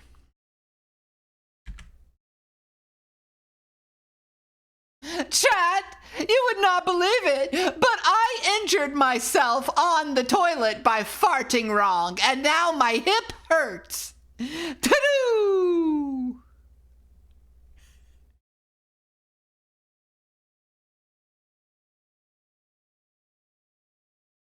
It is the stupidest way I have ever thrown out a part of my body. It hurt really bad. I don't know how it happened. And life is nothing. It's the stupidest thing that has ever happened to me. Yes, that's why I'm behind. Chat, it is time for Boomerang, audio magazine for children, issue 3, volume 4, our favorite deranged magazine. Let's see what they've got to say today. They're boomeranging. My life is nothing but pain. Okay. It's a lot of whales. It just seemed like another sad case of people killing each other.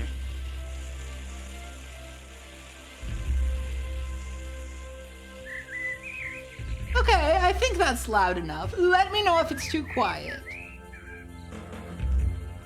Give it a little boost.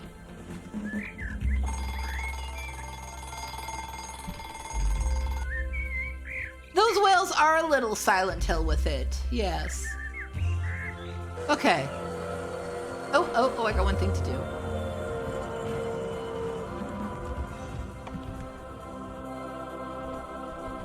There we go. Okay, thank you for waiting. Let's go. What kind of music do you like, Rach? I don't know. I guess rock and roll stuff. Well, I went back in time to interview John Muir. He's the wilderness guy, right? Right. Anyway, he said his favorite music is the sound fir needles make when they're whistling in the wind. He climbed all the way to the top of a fir tree in the middle of a windstorm one time just to listen. He said each needle plays a different song. Well, nah, I still like rock and roll. How about ants, Rachel? I hear you're doing a story about them this issue. What kind of music do they like? They're pretty deaf, actually. But if there was any music they could smell... They might like Barry Manilow then. His music really stinks. Oof! Why don't you tell him what's going on over at the Bureau of Big Ideas? A heavy story, Chief. 50 years ago, they dropped the atomic bomb on Hiroshima. And we're going to take a look at how that all came about. Jesus! Tucker? I guess you're prepared for the most depressing episode of all time. Ladies and gentlemen, start It just seemed like another sad case of people killing each Hi, other. my name is Josie Marin. I'm one of the Boomerang kids here to help you keep up with what's up. We've got stories, songs, kids' views of the news, and some of the wacky. It just seemed like another sad case of people killing each other. In a pile of leaves, put on your earphones, and feed your head.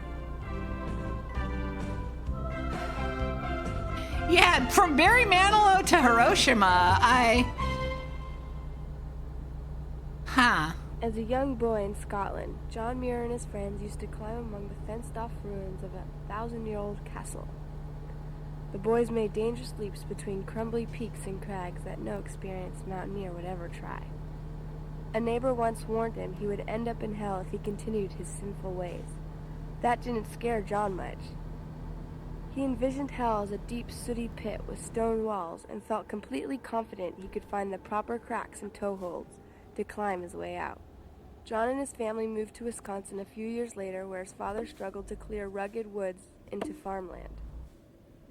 The work was hard and the days were long, starting at 6 o'clock in the morning and lasting until 9 o'clock at night. That was close. Even when John got the mumps, he was still expected out on the field to plow and dig up stumps. The only thing that kept John going was his imagination. By day, he dreamed up wild inventions. I don't know what Once Upon a Jester is. That sounds interesting. By the time he was 20, John was tired of farm work and eager to do something else with his life. With 3 of his inventions strapped together in a bundle, he headed for the Wisconsin State Fair in Madison. Kind words and praise had never come easily in the Muir household. So John was surprised and embarrassed when strangers at the train station immediately took an interest in his odd timekeeping contraptions. The train conductor thought he was such an inventive young man that he arranged for John to ride up in the engine. But that wasn't good enough. John talked the engineer into letting him perch Oh, outside okay, on what they yeah. called the Well, I would, catcher. sure, This yeah. was the first time he'd ever been on a train, much less a locomotive. Yeah, you can DM me. Overcome by the You awesome should be able to display of message power me and here to be motion, able to send John Stinky sprinted or ahead on breathlessly Discord. into the unknown. Thank you. Yeah, I'll check it out. Maybe I'll play it on stream. Shit, At the actually. state fair, he won a $15 prize for the best exhibit. Then, with no schooling other than the book. All right, learning Once he had Upon done a Jester himself at sounds home, he was amazing. I would accepted like into it, the yes, and I University think I of want to Wisconsin. stream it. Oh, I didn't John realize this celebrated entire time I've been the graduation by jester taking a and I 1,000-mile changed hike my down to voice. Florida. How dare Then, an I? ocean passage How out dare west. I try When John to stumbled into not be a California's jester? stunning I was Yosemite too Valley, busy he just felt like he was coming thinking. home. Thinking For the about next video decade, He worked games. at several jobs. Thank you, Seraphis Sheep Kane. I herding, would like. breaking in That horses, sounds like something mowing I'd like to fallen pine stream. trees. But he was only interested in working hard enough to allow himself further explorations in the wilderness. He would hike hundreds of miles with nothing but a blanket. I blame my hip toothbrush, for an making ice me pick, forget and I was a change of jester. underclothes. You When know, he it's developed hip to a be theory that square. glaciers had carved out the beautiful valley millions of years before, he traveled up to Alaska to study living glaciers. With his untrimmed beard, tattered clothes, and unusual fascination with plants. It's fine. John Vehicles Muir was thought by malfunction all some the time. friends It's to be a normal. Crazy old coot. But John had begun writing articles about his adventures, and suddenly the crazy old coot was being published in America's finest magazines. At times, his writing would take him into cities. Mm-hmm. Lost in a maze of hotel hallways, he sometimes wandered up and down the stairwells, shouting out the names of those he wished to visit. He could never wait to head back to the hills. This guy sounds like a nerd. I'm going back to the year 1871. So am I, to speak with so the perhaps we amazing would get John Muir. along. We're in his Yosemite mountain cabin, and, well, it's about as rustic as you can get. He bent a stream through the corner of Sorry, the I cabin. am in a hurry now. His bed is nailed up on the ceiling rafters under a couple skylights. There are ferns coming up through the floorboards. And I guess you can hear the frogs in the ferns. Wow, Mr. Muir, this place is... Did I level up? Well, Oh, wild. so close. I hate to be cooped up out Let's in see the of current stars, job offering. but a man needs shelter from time to time. So I Ice fix cream it to up however I best Texas. like it. Jeepers, Mr. Muir. Ice What's cream to that thing? Texas. That thing in the corner Absolutely, Oh, I that's will an drive old ice cream to timekeeper I put together Austin. when I was young. I wish. It's not I hooked wish I up could to do that in nothing real anymore, life. and I don't have much use for keeping track of time out here in the woods. I simply keep it around for old time's sake. there. Will you tell me a little more about your inventions? Father never allowed any schooling or book learning when we were kids. He thought the Bible was the only book a man had to study. Still, I was getting curiouser and curiouser about book learning subjects like mathematics and Latin, so I used to steal a few minutes of reading before I went to sleep. He would holler up a storm upon discovering the candle burning. Finally, he put his foot down. No reading at night. If I wanted to poke my nose into a book, I had to do it early in the morning. Where is So it? that night, I went to bed wishing with all my heart and soul that someone would wake me out of my sleep so I could get to my books. Sure enough, I woke up before Father called. I rushed downstairs and Okay, held I the think I candle see against the tiny kitchen clock. 1 o'clock! I was rich! I had gained 5 huge frosty hours to myself. From that day on, I miraculously woke up at 1 o'clock every morning, as if God himself was calling me. Mind you, it was cold at 1 o'clock in the morning during the winter time. And not wanting to burn up any of our precious wood, I went about inventing a sawmill in our basement. So, for firewood. where's the Oh, When the there fire it is. warmed me, There it is. I began see to it. I think see about it. building a timekeeper. I knew some about pendulums, but I'd never There before we seen the go. insides of a clock. So I worked it all out in my mind. When I was confident that I knew what to do, I began whittling. I carried a piece of wood around all day long and worked on it whenever I got a moment or two. There we go. By the end of the summer, the timekeeper was almost completed, and I began thinking about different things I could hook it up to. When Father stumbled onto it in the attic, he demanded to know what the contraption was. Yeah, I told him I didn't know exactly what it was. One hadn't been invented yet. But that it was mostly an early rising machine. My father wasn't one to laugh very often. He was Okay. a stern, harsh man. The that right whipped on us side at of the the slightest trailer. mistake. There we friggin' No one was go. already Chad, I waking think up at that's 1 enough o'clock in from the the morning. jester. Thought of building a Sorry that I machine to forgot wake to up be a even jester. earlier. I Brought just me had a home lot on my smile. mind, like, Well, before like, long, I hooked up my timekeeper to the trucking. bed, so that at a certain time in the morning, it would set me on my feet. Later, I added attachments that dropped a certain book on my desk to study, and after an amount of time, automatically stored the book and brought another one in its place. Then Alex is another back. attachment. Alex that is would back to automatically drive. start the wood burner Okay, going. everything looks good. Let's fucking I go. don't get it. How did you end up here out in the wilderness? It sounds to me like you belong in the laboratory inventing different kinds of machines. Yeah, put this I might guy in a handle that lab. If it weren't for one of my teachers at school. Let's go outside by the fire for a bit. I don't know how I did it. I got on the toilet and then my hip was like, no. You know, You don't I do lost my that. eyesight once I in a guess, you machine shop know. accident. I never thought I'd see these twinkling beauties again. When my eyes got better, a few weeks later, I decided to spend my time among God's inventions instead of man's inventions. God's About that inventions? teacher. I was standing on the stone steps of my dormitory when the professor grabbed down a leaf. God from a invented locust. Jaffa. Muir, you know what family this belongs to? Yeah. I told him I was sorry, but I didn't know anything about botany. Thank you, No matter, Clip. he said. Gesture to What's it gesture. like? I appreciate Well, it. it looks like a pea flower, I told him. That's right, he said. It was from the pea family. I couldn't understand it. The pea's a straggly vine, and this is a sturdy young tree. But I bit into the leaf, and surely enough, it tasted like a pea. The professor told me that nature gives us endless variety with essential unity. He said every time we try to pick out anything by itself, we find it hitched to everything else in the universe. I knew right away what the man was talking Yeah, about. the pea Jody. family. I remember working with oxen back on the farm. The way they yawned at the end of a hard day, moaned at the loss of a brother. And deep in my heart, I knew there was a oneness to us all, but it took the professor to make me see that it was all scientific fact. This valuable lesson sent me flying out into the fields. I had always been attracted to the outward beauty of flowers and plants. Now my eyes were open to the inner beauty as well. But it's a sad thing, Josie, the way we humans treat Mother Nature. We act as if her bountiful Cool, the riches check were engine great light for us is to do on. it That's as we good. please. What makes us more noble than a 4,000-year-old redwood tree? More cunning than a Douglas squirrel? What gives us the right to dam up the mighty rivers and slaughter the bison? Is it simply because we have the might to do it? Certainly, I America's churned the blessed ice with wondrous cream. resources, but the mountains don't need planners; they need friends. How did I survive that? Yeah, it is sad, but we can no longer rely on the goodwill of human beings. All right, to do what is right. Shoptown. There are people back there in the cities who won't be happy. All until the right, I last better go tree to the is toppled, service station. Until the last wild animal is tamed or caged. I don't think they're evil people, Josie.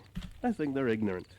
You can't appreciate what you stand to lose until you realize what you've got. Humans tend to I don't be know dulled how I by the bounced deafening off the drone of pavement. Civilization. How can people appreciate the freedom of an untamed river when they live in a little box stacked atop other people's little boxes? You see, lassie, when I stare up at those big mountains, I see science, religion, philosophy. City people, they see a big rock. Okay. Mr. Muir, it is beautiful out here. I've never been in such a place in all my life, but don't you get lonely? That's fine. I'm Sure I do, leaving. Josie. People can't live without human love, and I'm no exception. You want to go see But Hurricane no one seems to enjoy Patricio, the wilderness New as much Mexico's as I do. rodeo community supplier with Someday, saddles, though, ropes, and I boots? figure I'll probably find a match, marry, maybe even settle down. John Muir did marry, but he never settled down. 7 or 8 months at home were about as much as he could manage before his hiking stick called him Oh, outdoors. yeah, I guess I shouldn't have hit that Hardcore building. Environmentalists believe people must be kept out of wilderness areas to truly protect them. But Mr. Muir had a different idea and guided thousands of trips into the wilderness so the public would come to know what they had to lose. He started the country's first conservation organization known as the Sierra Club. And when his beloved Yosemite was threatened by loggers and developers, he invited President Teddy Roosevelt on a camping trip into the valley. The camping trip was successful, and Yosemite became a national park. Not all of his campaigns were successful. He fought hard against the dam in the Sierras which flooded hundreds of acres of pristine wilderness near Yosemite in a valley known as Hetchetchee. He lost his battle, and just 2 years later, John Muir died. Damn. A combination of pneumonia and a broken heart. You know, When John was 6, he and his mother took his new baby brother to get vaccinated. John didn't like the looks of what the stranger was doing to the little fellow. Since his mother was letting the doctor do it, he first looked on quietly. But when John saw the doctor scratch just the seemed baby's like arm, another sad he decided case he couldn't of trust people his mother killing and each sunk other. his teeth into the doctor's hand. What? Who could predict that 60 years later, John Muir would be just as feisty, still looking out for Oh, those he was who a couldn't baby when he bit the doctor. I thought he was an Later adult on, it who would bit a be wilderness doctor. instead of babies. He attacked with a pen instead of his teeth. And it was politicians and businessmen he was going after instead of the doctor. Finally, the mountains had a friend. This is Josie Marin with another turning point in American history.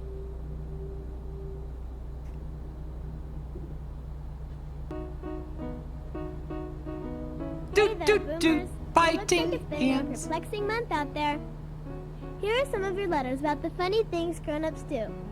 Take this letter from Elizabeth Winkleman in Buda, Texas.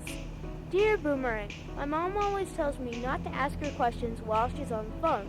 But today, when I was on the phone, she asked me who it was and then told me questions to ask the person. Elizabeth, it's a well-known fact that something happens in a person's brain as they get older. The mere sound of someone talking on the phone gets their palms itching. Just watch what happens the next time your mom is talking to someone on the phone when your dad's in the room. Pretty soon he'll be all excited, nodding with your mom's responses, cocking his head back and forth like a spaniel, and chiming in with questions like, what happened to his job? Ask him if he wants to come over for dinner. That kind of behavior is sort of like a ladybug on your sandwich. Cute, but it makes it tough to get a bite in edgewise. Here's a letter from Alexandra King in New Britain, Connecticut. Dear Boomerang, one day my little sister wanted to know how much money was in the Junior Monopoly game.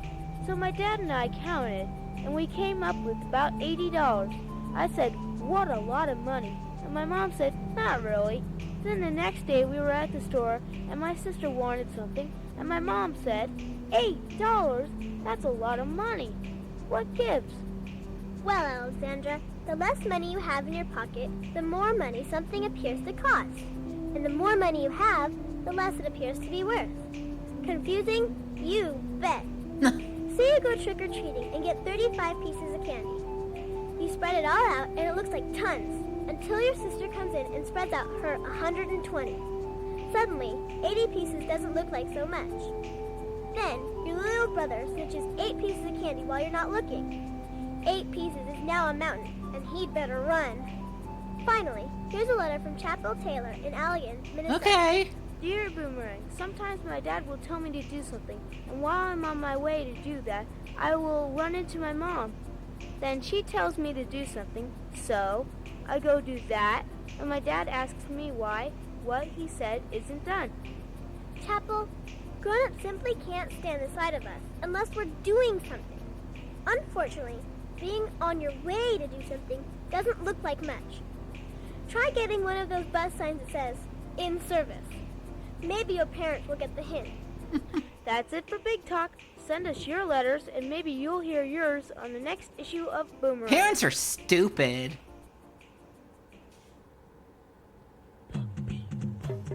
Ugh, I'm fine. I'm a good driver. Through all the Boxcar and Babysitters Club books, and frankly, you're looking for a little break from R.L. Stine. You're ready for a challenge. You're ready for Jane Yolen. Okay. You like an author you can trust. One you know is going to have at least one book that lights your fire and takes you into the world beyond. Don't worry, Jane Yolen just happens to be the princess of prose, with over 170 books to call her own, and no less than 6 new books hitting the shelves as we speak. You have a magical series of hardcover books, including Here There Be Dragons, Here There Be Unicorns, and Here There Be Witches. For each story, you give a little tidbit as how you came up with the story, difficulties you had while writing, or just whimsical thoughts. In one of those you say, stories start in 2 places, one outside the reader and one inside the reader. This is true for someone writing a story, and it's also true for someone reading a story. Here there be streamers. All stories, good stories, will touch you in 2 places. One is the outside of the story. And for a writer, the outside is, maybe I saw a fox in the fields, I'm going to write a story about seeing that fox in the field. But until I could connect it emotionally. What's the story? I saw a fox in a field. And I like the fox in the field. She has written over 400 books. The day I saw the fox in the field. Are they good? Is this the story of a fox who is not connected with his field in any way? Until I can find some emotional resonance, it's not going to be a good story. And the same way that a reader reads a story, you can read a story and kind of like all of it outside, but it doesn't speak to you emotionally. And yet another story connects immediately with you, and you remember that story. Yeah, but you know those books are written better than ChatGPT. Do you have any other suggestions for young writers? It seems to me that the three most important things that anyone who wants to write has to do is, first of all, read. Because how can you be a writer if you're not a reader first? Second, you have to do it. You have to do writing every day. You have to sit yourself down and write. Maybe you're not writing the great American novel. Maybe you're not writing the great American poem every day. But you have to exercise the writing muscle. And third, you have to have a certain good feeling about what you're doing. Because you're going to find a lot of people who, maybe a teacher, maybe a parent, maybe a critic, maybe an editor, maybe KFCG. a librarian reviewing your book, who are going to say bad things about it. So you have to feel good about it to begin with. You have to know yourself that what you're doing. I am a spoiled brat when it comes to radio in Texas, because like Austin actually has multiple indie radio and like follower supported stations, viewer supported stations, and like we've got more than one actually. It's crazy. We got NPR. That we have an NPR station that just does news. Then we have another public station that does college rock. Then we've got it's a collection. A few other community-owned stations. It's great. I'm very lucky. And one is a story that's mine too. Basically, I invented a place called 66 Browns and told everyone that wanted a story about a kid living at that house on Browns End, where everyone agrees the house is haunted, but no one agrees on the kind of haunting that goes on there. So this is my story that I wrote, and it's just the beginning of it, and it's called Night Wolves. WFMU is honestly a sick station. I really love them. The Night Wolves would move with us, and the bear. KAZI in town, they're 88.7. I can't pick them up from my radio because they're a little too far, but they're online, so I listen to them every Sunday because 3 to 9 they do jazz, all kinds of jazz. If I got out of bed in the middle of the night, I was a goner. I couldn't begin to imagine how big that bear was, or how many teeth those wolves had. You couldn't imagine. I can imagine how many teeth a wolf has. A lot. Made out of Legos and paper clips in front of the closet. And I put the wolf trap I had built out of my brother Jensen's broken pocket knife and the old Christmas tree stand at the foot of my bed. And I kept the knife. Oh no, I've got a lot more Boomerang. I've been playing a fewer of them just because I wanna showcase other cassettes too. I used to believe that there were wolves under the bed and a bear in the closet, and so this bear in the closet. Get him out. Began because I had a come out of the closet, bears. Of those wolves and that bear. Meet me at Old Can Harry's. Well, from the sound of it, you've got a story in the making. The tapes are all online. I just want to say, I didn't rip any of these, but I want to say there's at least 5 to 7 more. There's a few I haven't played.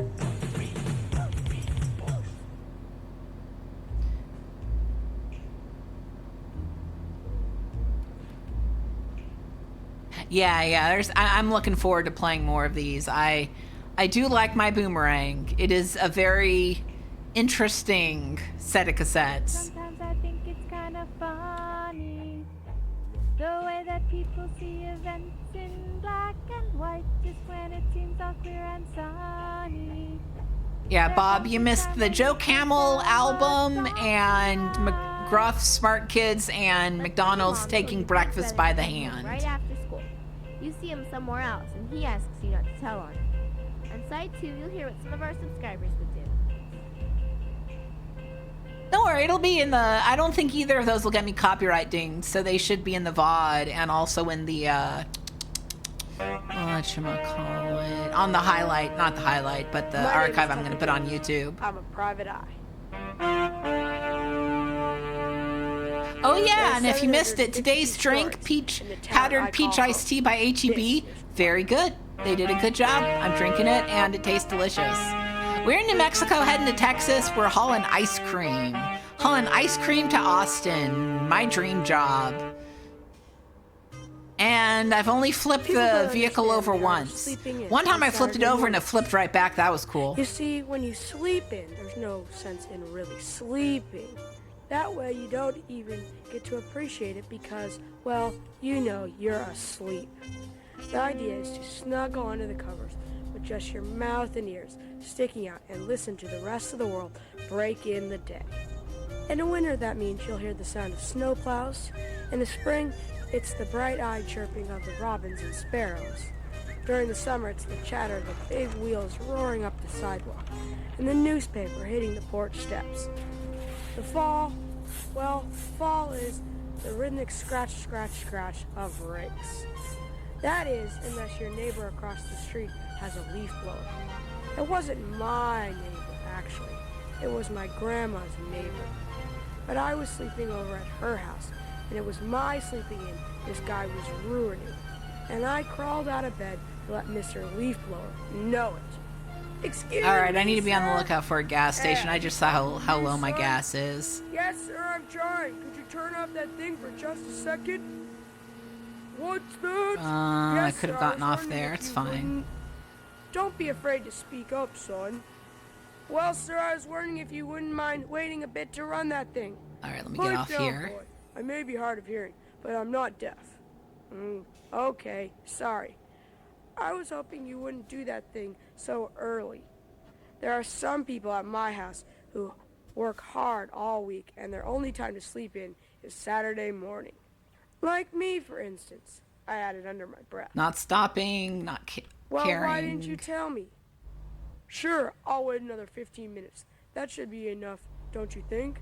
I don't know anybody but bears and snakes who are cutting Z's at 8 o'clock. I thanked him and headed back towards home. What I had just done was kind of like... Honestly, I would be shocked if they don't do Alabama in this game. They did Iowa.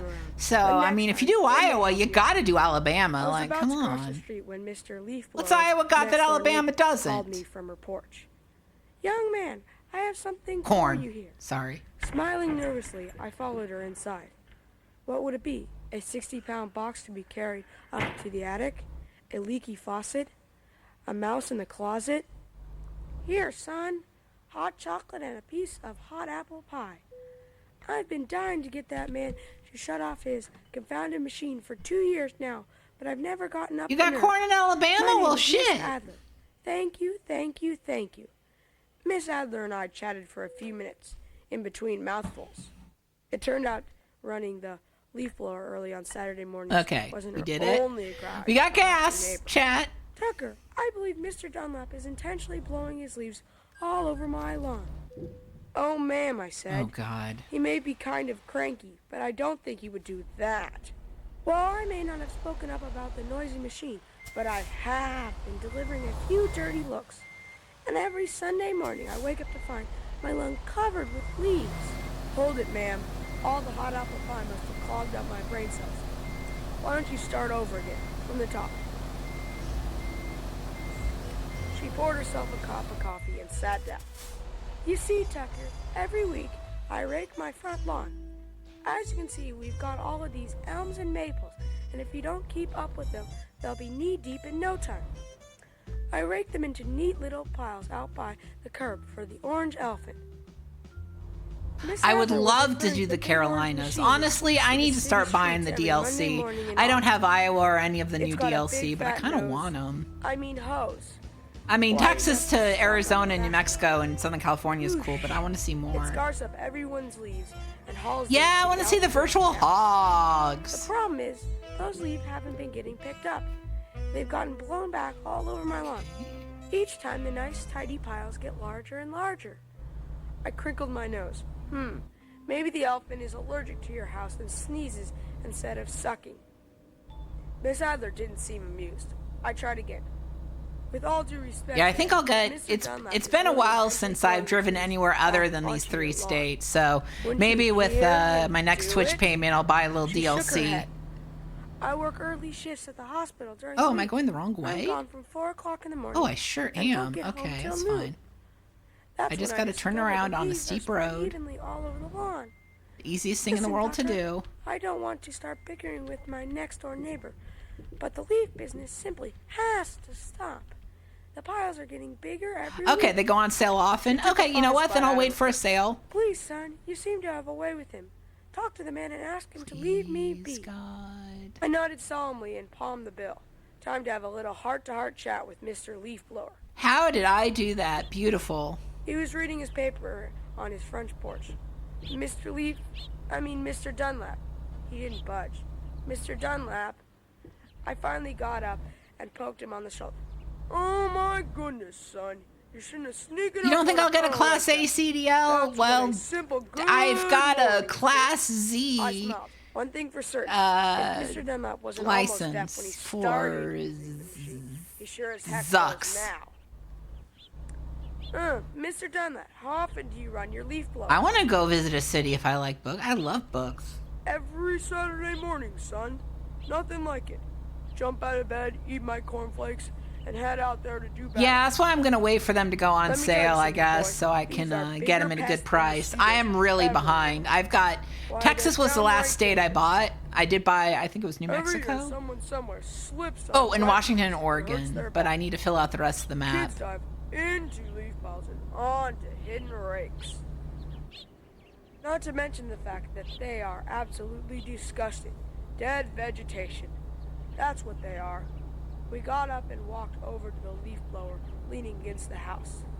That's why I love these machines. I like that we went... 20 I know that there's going to be a talk about Hiroshima on this, but I like that we're having a small aside first about convincing a man not to do his leaf blower at 8 a.m. in the morning or If I had whatever. it my way, every person on the block would have one of these. Like, we'll get to the serious stuff soon, kids, It but went on like first, this for a 20 little minutes before I neighborhood managed to back down drama. off the porch with some lame excuse about feeding my dog.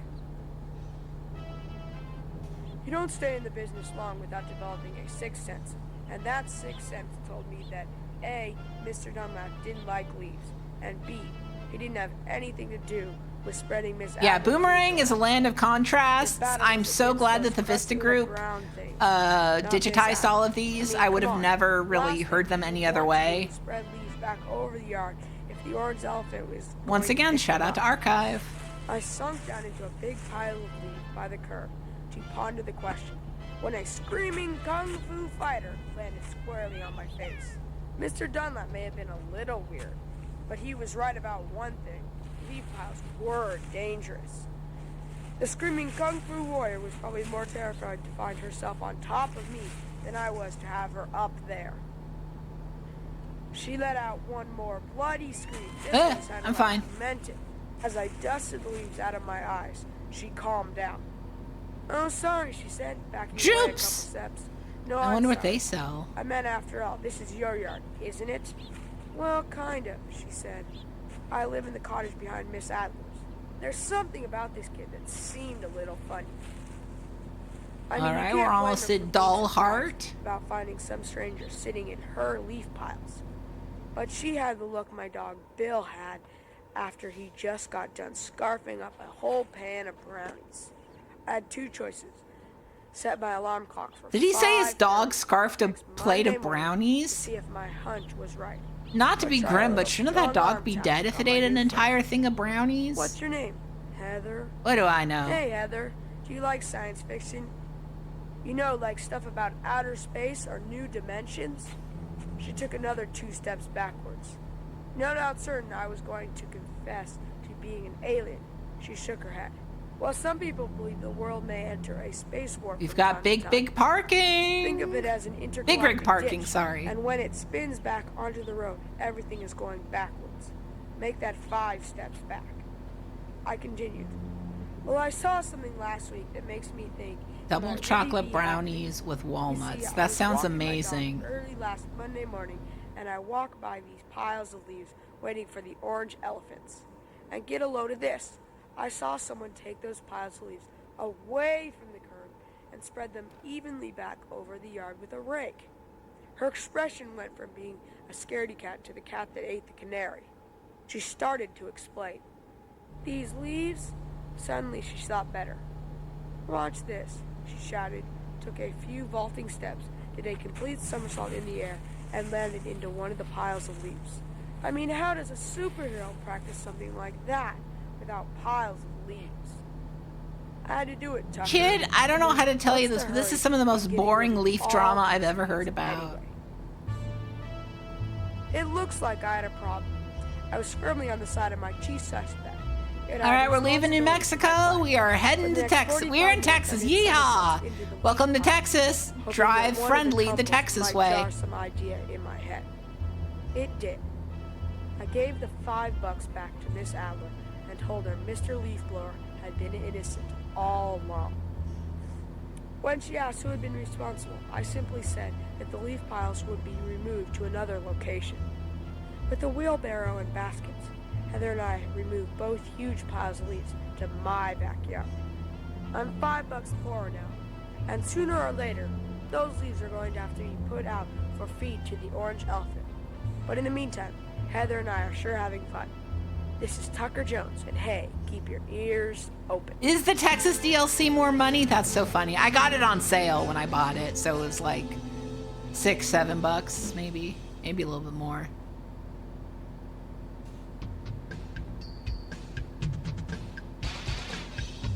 Whopper whoopoo. Hey there, groovy guys and groovy gals. This is Devin the Dub, your Boomerang DJ, talking at you from the smile on your dial. Boom Radio. I want to talk to you about something of great importance. Something that everyone, parents, kids, and grandparents alike, seem to be doing. What is that something? Nothing. That's right, nothing. Now you might not think doing nothing is important, but this nothing stuff does seem important.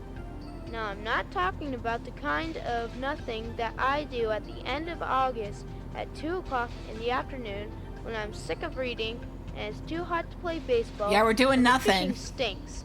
Like that That's webcomic. when I lie Nothing out on doing. the grass and do, well, nothing. No, Goodbye. I'm talking about some serious nothing.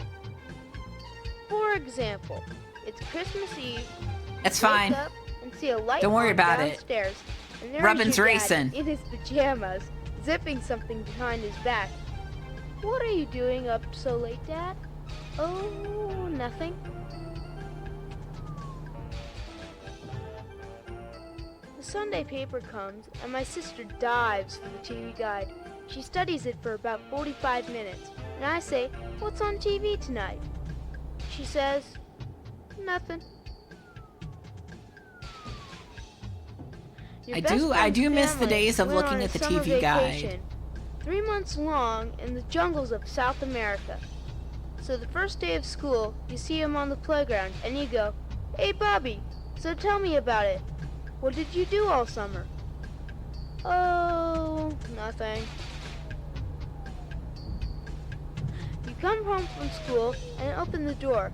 There, going through the top drawer of your dresser, Sister Ginny, what are you doing? Nothing.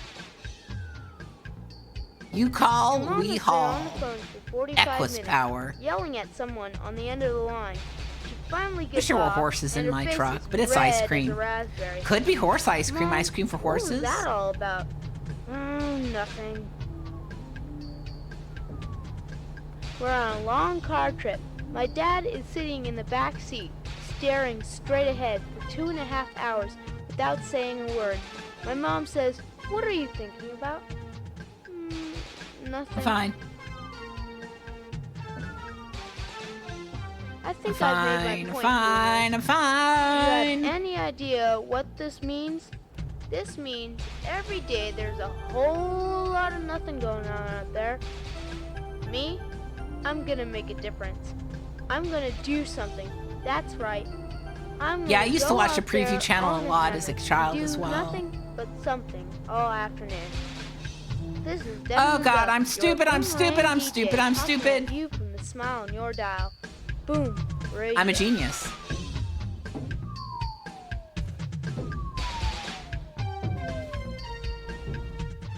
I'm fine.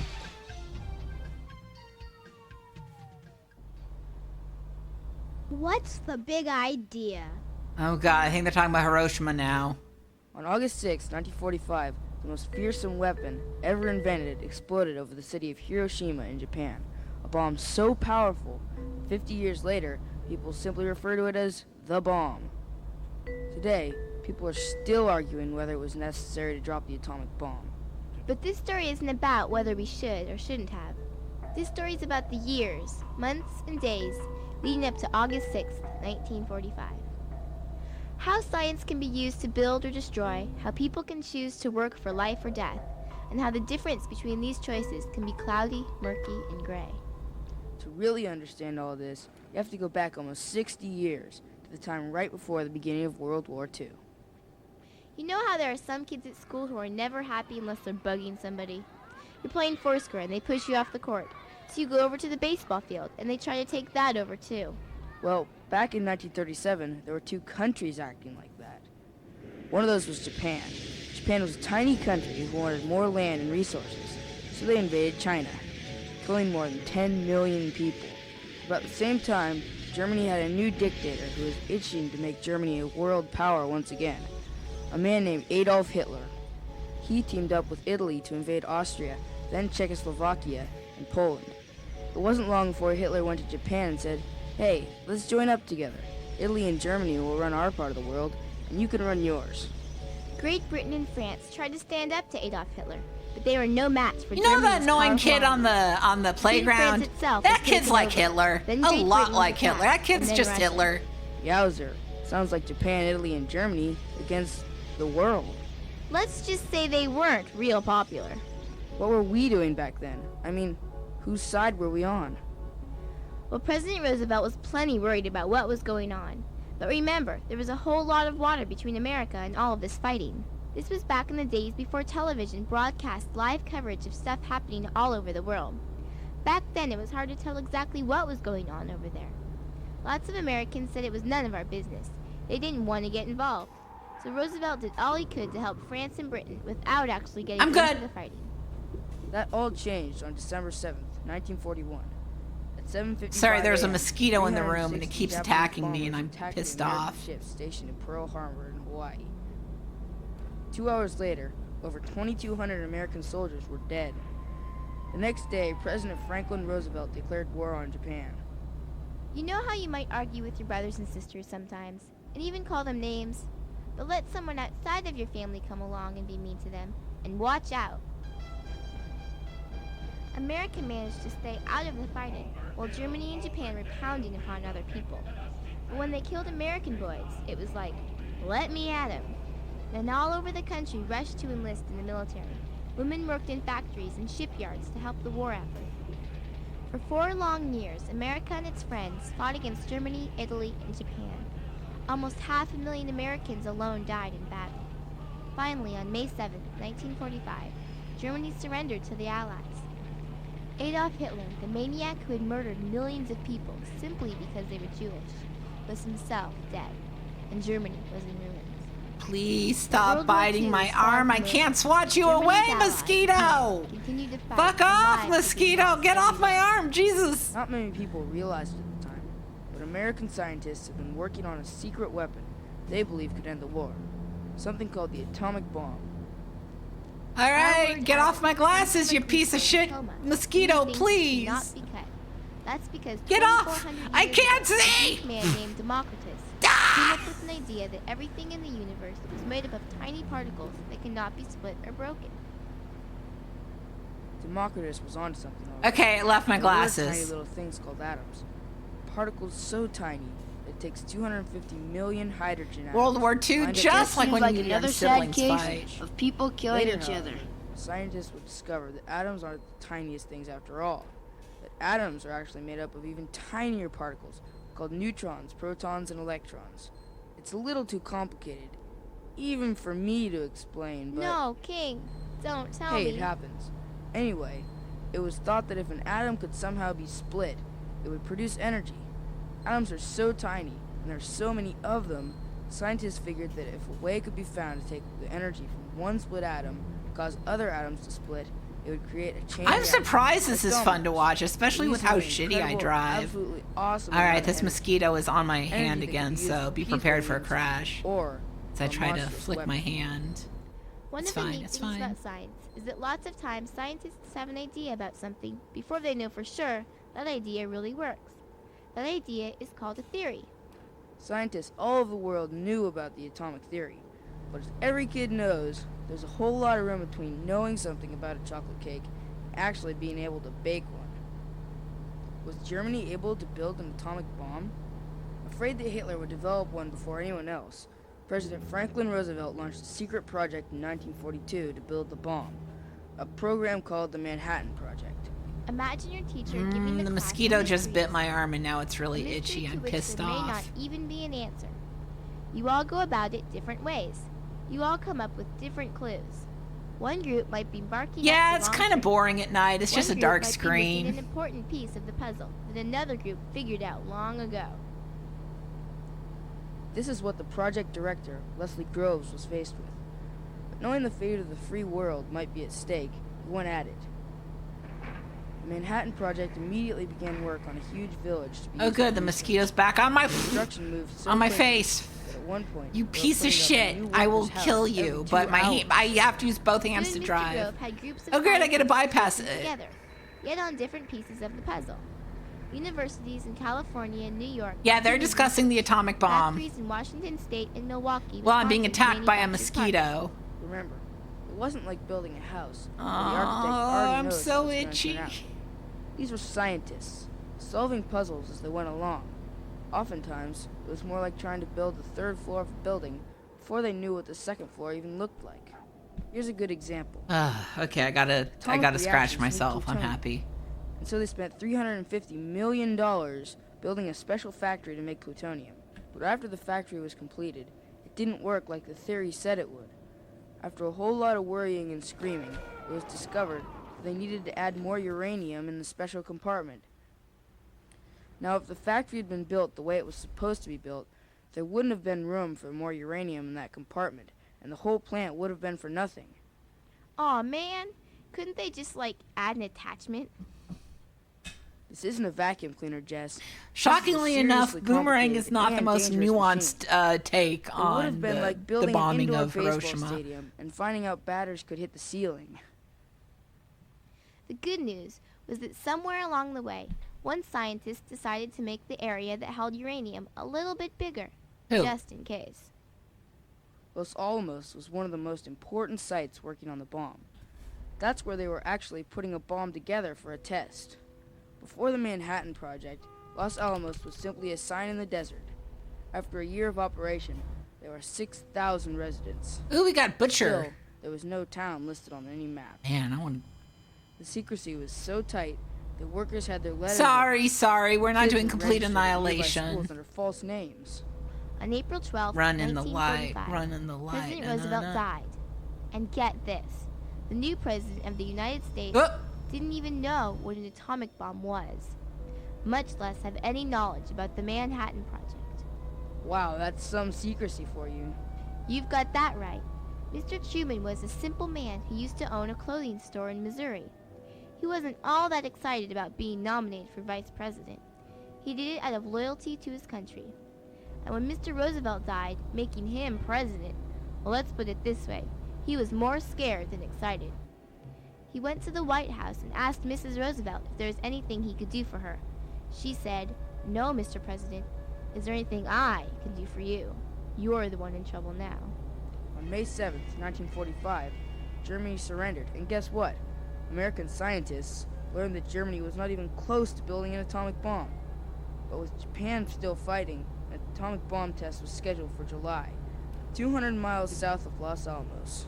William Lawrence, the science editor for the New York Times newspaper, was invited to see the test if he promised not to write about it until after the war. fat chance of trying to get someone to promise that today. When he arrived in Los Alamos, he saw some famous scientists who had kind of disappeared during the past couple of years. He smiled the kind of smile you get during hide and seek when you find everybody up a certain tree. The bomb was placed at the top of a 100-foot tower, and the closest people were almost 2 miles away. Scientists had predictions of what would happen with the test, but remember, nothing like this had ever been done before. Some scientists... I'm waiting for the Oppenheimer name drop. ...chain reaction would cause the end of the world. Talk like that got people a little rattled, so those scientists were kicked out of the test site. The reporter, watching the test from 20 miles away, described the light of many green supersuns. He said, it was as if the earth had opened and the skies had split. In other words, it worked. A few days later, plans were made to drop not one, but 2 bombs. Actually, 2 bombs were all we had. But President Truman hoped to convince the Japanese, as well as anyone else who might think of attacking America in the future, that we could put as many of these babies together as we wanted. Besides, the project had built 2 different kinds of atomic bombs, and this would give them a chance to test both of them in real war situations. Kids, you're a little gleeful about the bombs being used. On the morning of August 6th, 1945, the townspeople of Hiroshima heard the drone of 3 aircraft. Hiroshima is one of the few major cities in Japan that hadn't been bombed by Allied planes. But people had been told to expect some bombing, so for months they had been hurrying down into basements at the first sound of the air raid sirens. This beautiful blue sky morning, there were only 3 planes, and when the sirens went off, many of the townspeople didn't bother. They just assumed they were weather planes. They weren't. Gonna force the Boomerang kids to watch Plane Grave of named the Enola Gray Fireflies. dropped the bomb.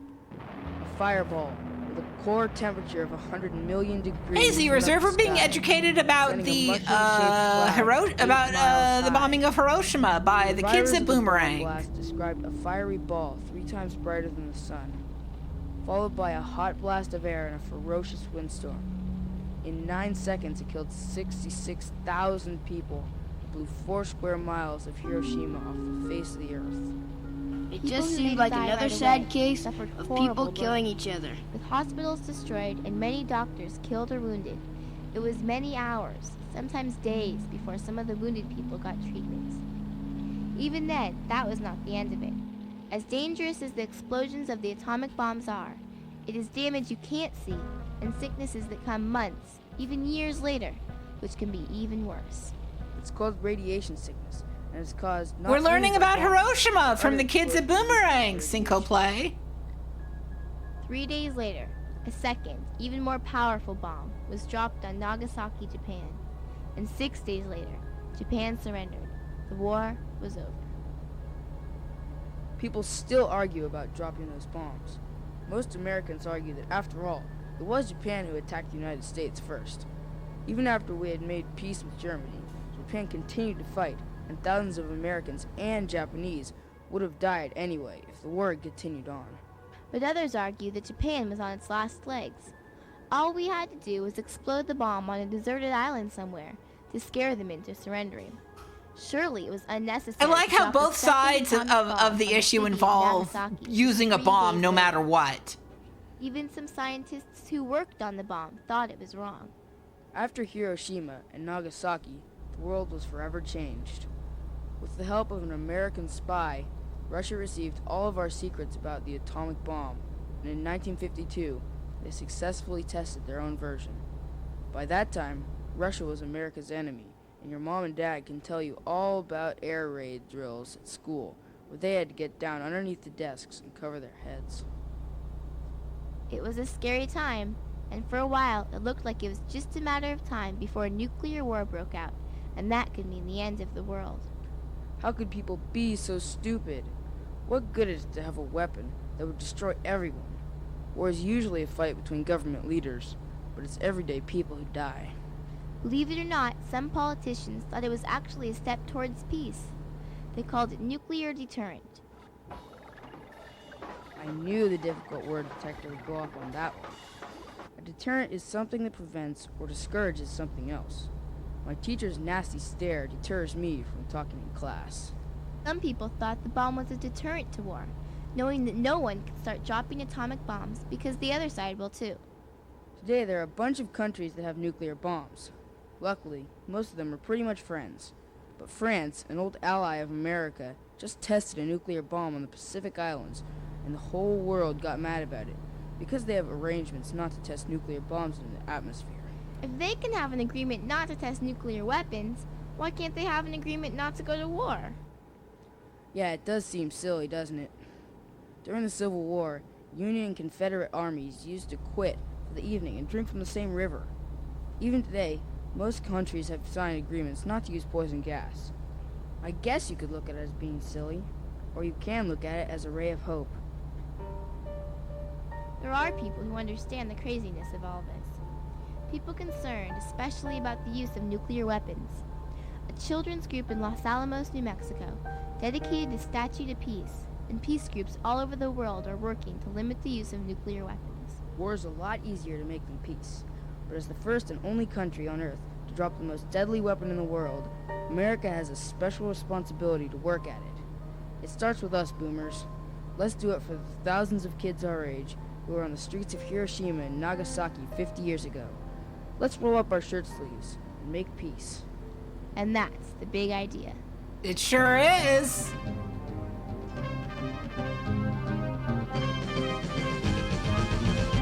It's like, kids, could you lighten up a little bit? My name is Alex from Pickering. It's fine. It's fine. It's fine. I'm driving fine. I live in Pottsville, Massachusetts. If my brother was supposed to be at home and I saw him someplace else, I would tell my mom, and my mom would go and pick him up. My name is Lorian. Tonal whiplash. San Antonio, and I'm 9 years old. And if my brother was somewhere where he shouldn't be, I would tell him to either go home or go somewhere else. My name is Art Hyder, and I live in Woodside, California. If my older brother or sister was told to come home, and I went out somewhere and saw them, I wouldn't tell if they were like just having fun with their friends, but I would tell if they were breaking the law.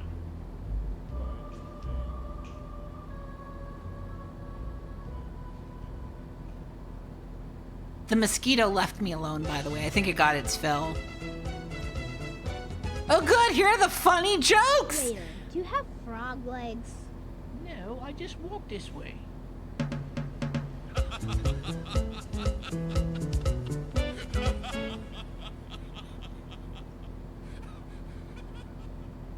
My grandmother started walking 5 miles a day when she was 60. She's 95 now, and we don't know where the heck she is.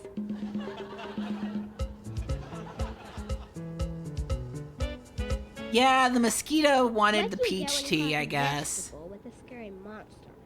Corn on the blob. That nuclear war, nuclear deterrence, and it is jokes. Draw a horse with a cart, but you've only drawn a horse. Why? Well, I thought the horse would draw the cart by itself.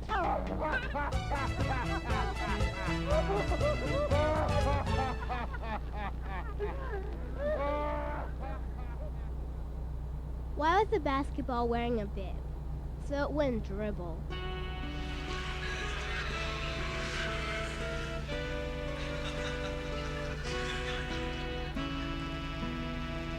Why? How do you know when the elephant's in your refrigerator? You can't close the door. Huh?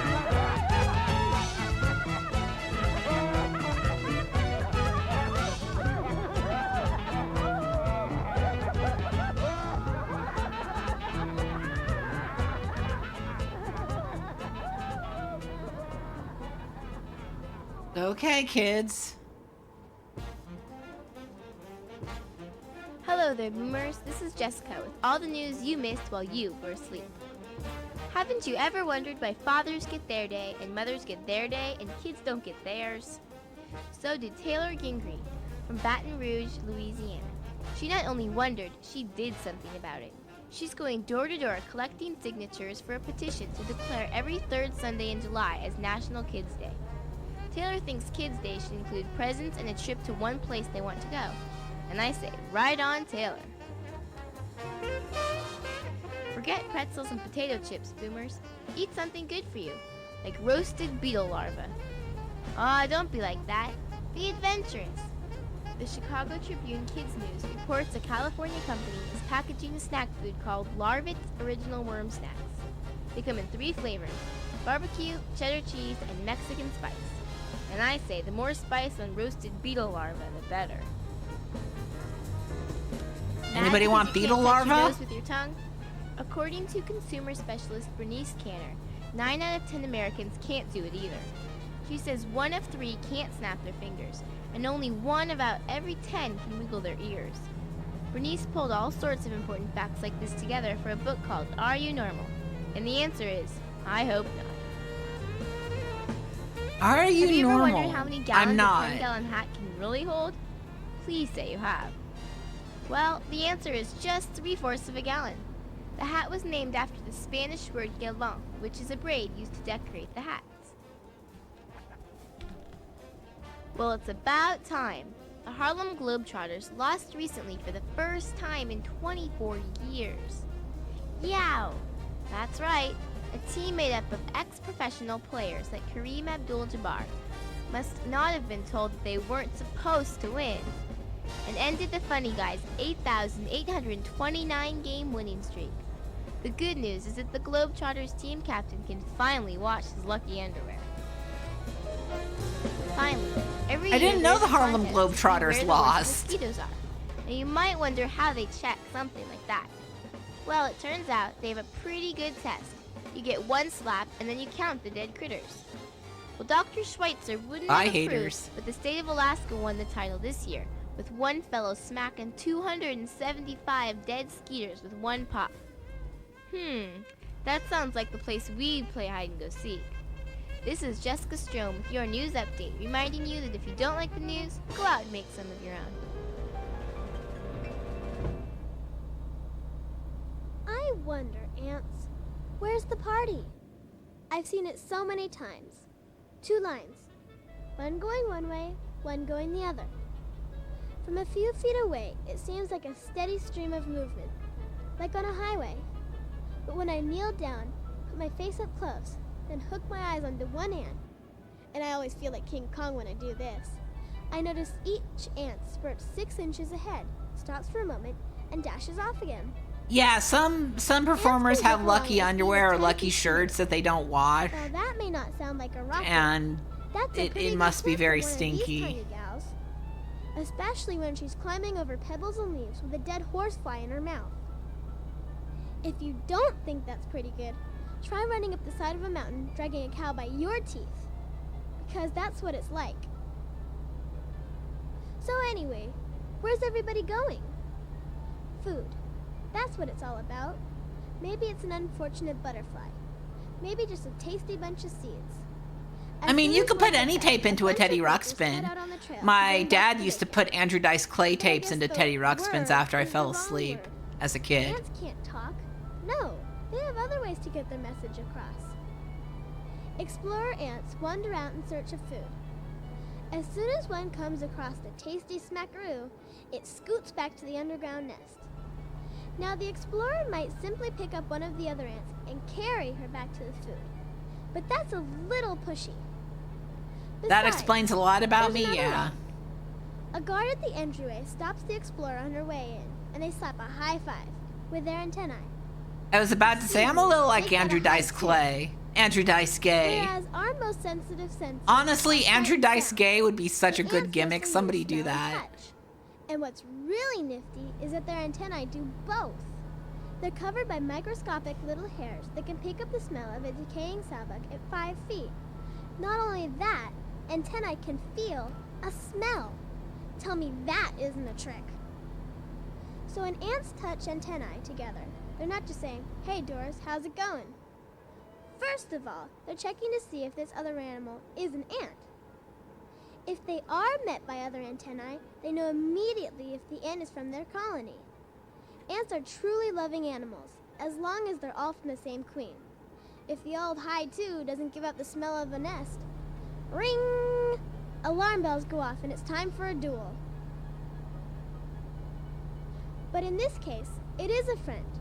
Now the antennae picks up the scent of food. The gardens think. It smells like Melba's onto something. Let's check it out. So an entire scouting party goes out into the unknown. If more ants are You're showing almost up at the there, door, man. more We're ants almost hit the in Austin with our That's when you get a we're real hauling ass to flame Austin roll. with our ice cream. We Even actually with did 5 it. eyes in bumper-to-bumper traffic, ants don't rely on their eyesight to follow the ant up ahead. Nope. Ants lay down a trail of chemical scent from their abdomen for their buddies to follow. Now, you may be wondering why I'm using the words she and her so much. Aren't there any guy ants? Sure there are, but their lives are short and sweet. All the men are kept in one separate part of the colony. All the princesses, those are ants who might be queens one day, in another. They both have wings, and when the time is ripe, the guys and the princesses launch after each other to mate. As soon as the mating flight is over, it's sayonara for the men. Their purpose in life is done, and they die off a few days later. Out of all the princesses, one is chosen to be queen for the rest of her life, and they can live for 15 years. She leads the royal pampered life. The attendants, keeping her warm. I am feeding, hauling even ass to bathing her. Lollapalooza, baby. I know what kind of ant I would want to be. What's so special about the queen? The future of the whole ant colony is up to her because she lays the eggs. Fertile eggs that will hatch future workers and others the colony can use for food. And we're not just talking about dozen here, folks. Throughout her life, more like 1 million. Workers can live about 3 years, and they may go through several different occupations. At one point, they might be nursery workers, moving larvae in and out of warm areas several times a day. Others are sanitation workers, hauling out the trash and other unappetizing Let's get animal off on waste. Palmer. There are the construction workers, shoring up their nest and digging tunnels. The foragers, whose job it is to keep food on the table. Clerks, who check out all the food entering the nest and decide how much of it is to be stored and where. And just because all the males have died off doesn't mean the colony doesn't have soldiers. Ants have a special scent they can lay down when they're in trouble. As soon as a warrior ant... Yeah, Mormons are always they are laying ready down for special battle at a scents when they're in moment's trouble. Something The you weird might thing not know is, about Mormon soldier theology. ants aren't any different from nursery workers or janitors. Running They're all red the light. same size with the same equipment. So how do they know what to do? The queen doesn't tell them. She's too busy laying eggs to keep track of all that. Scientists think there are some ants called initiators who sense something has to be done and somehow get ants to do it. Let's say a caterpillar is blocking a tunnel. The initiator thinks it would be a good idea to roll it over and out of the way. So she frantically circles around All the right, caterpillar Austin, got your over and ice over cream. until passing ants sense something ought to be done and all pitch in. Of course, the initiator doesn't actually do any of the work. I know people like that. That's the funny thing about ants. When humans find ants in the jelly cupboard, they think of them as a bunch of pests. But for centuries, scientists have suggested that if people hadn't evolved so nicely, it might be ants who would be king of the hill today. Okay, Know we any could be other ruled by animals ants, that chat. farm for a living? That's right. Leafcutter ants raise fungus in their nest. Oh, Hey, it's yeah, not we're gonna be corn, in a hurry but come here. on, it's a start. And you thought humans were special the way we milk cows. Ants raise aphids. Those are Yeah, a tiny little insects damage. that eat leaves, which they transform into tasty little nectar All called right. honeydew. Well, our ant Let's- farmers steal aphid eggs, bring them back to the nest, Get and more take care of hazardous them. cargo. Let's Then do. follow them around, We and when did. the aphids start bulging with see, honeydew, I wanna do they milk off the flammables. extra. Farming isn't the Flammable only way ants mimic humans. liquids. They bury their trash in dumps. They keep crickets as pets. They can work 24 hours straight if necessary. But hey, even ants get tired. They do. When they do, they yawn and stretch just like us. And get this! Ant nests have hundreds of little apartments. What? Some of those are sick rooms where ailing ants are nursed back to health. So ants have There's a like are like pantry, Austin? the nursery, and a queen's chambers. I mean, does this sound to you like a stupid pest? And just in case you think they've picked up only our good traits, you should know that ants wage war, capture enemies, and turn them into slaves. I wonder, Ant, why is it that whenever I see you, you always seem to be working so hard? How do I know that's not all just for show? That as soon as I turn my back, you don't go get a nip of honeydew and soak up a little sun. This is Rachel with another natural wonder. Oh, okay.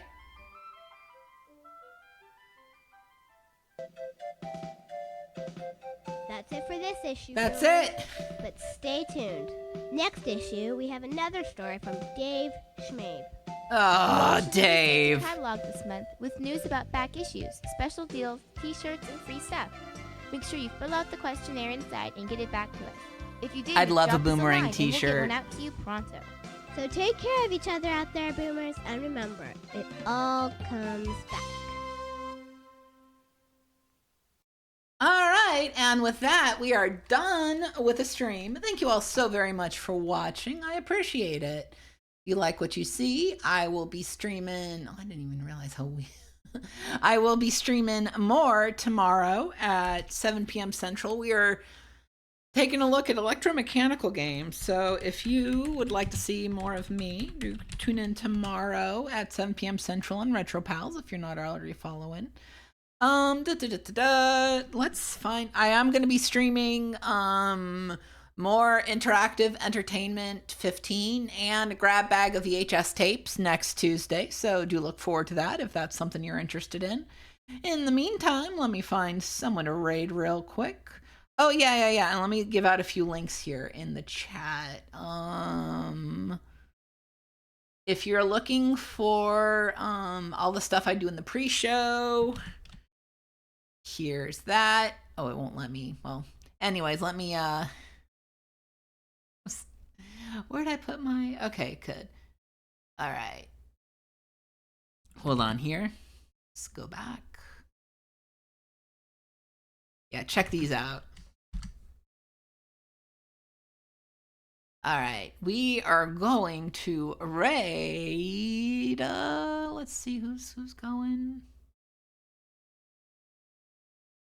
How about... Oh, Nervous raiding me. Yeah, let's read Nervous. They got September going on. They mentioned something being wet, so you know how much I love wet things. I don't. I hate wet things. So, yeah, let's follow them. Have a good time. Thank you so much for watching, so much for listening to Boomerang with us. And, yeah, you have a... wonderful day. Bye-bye.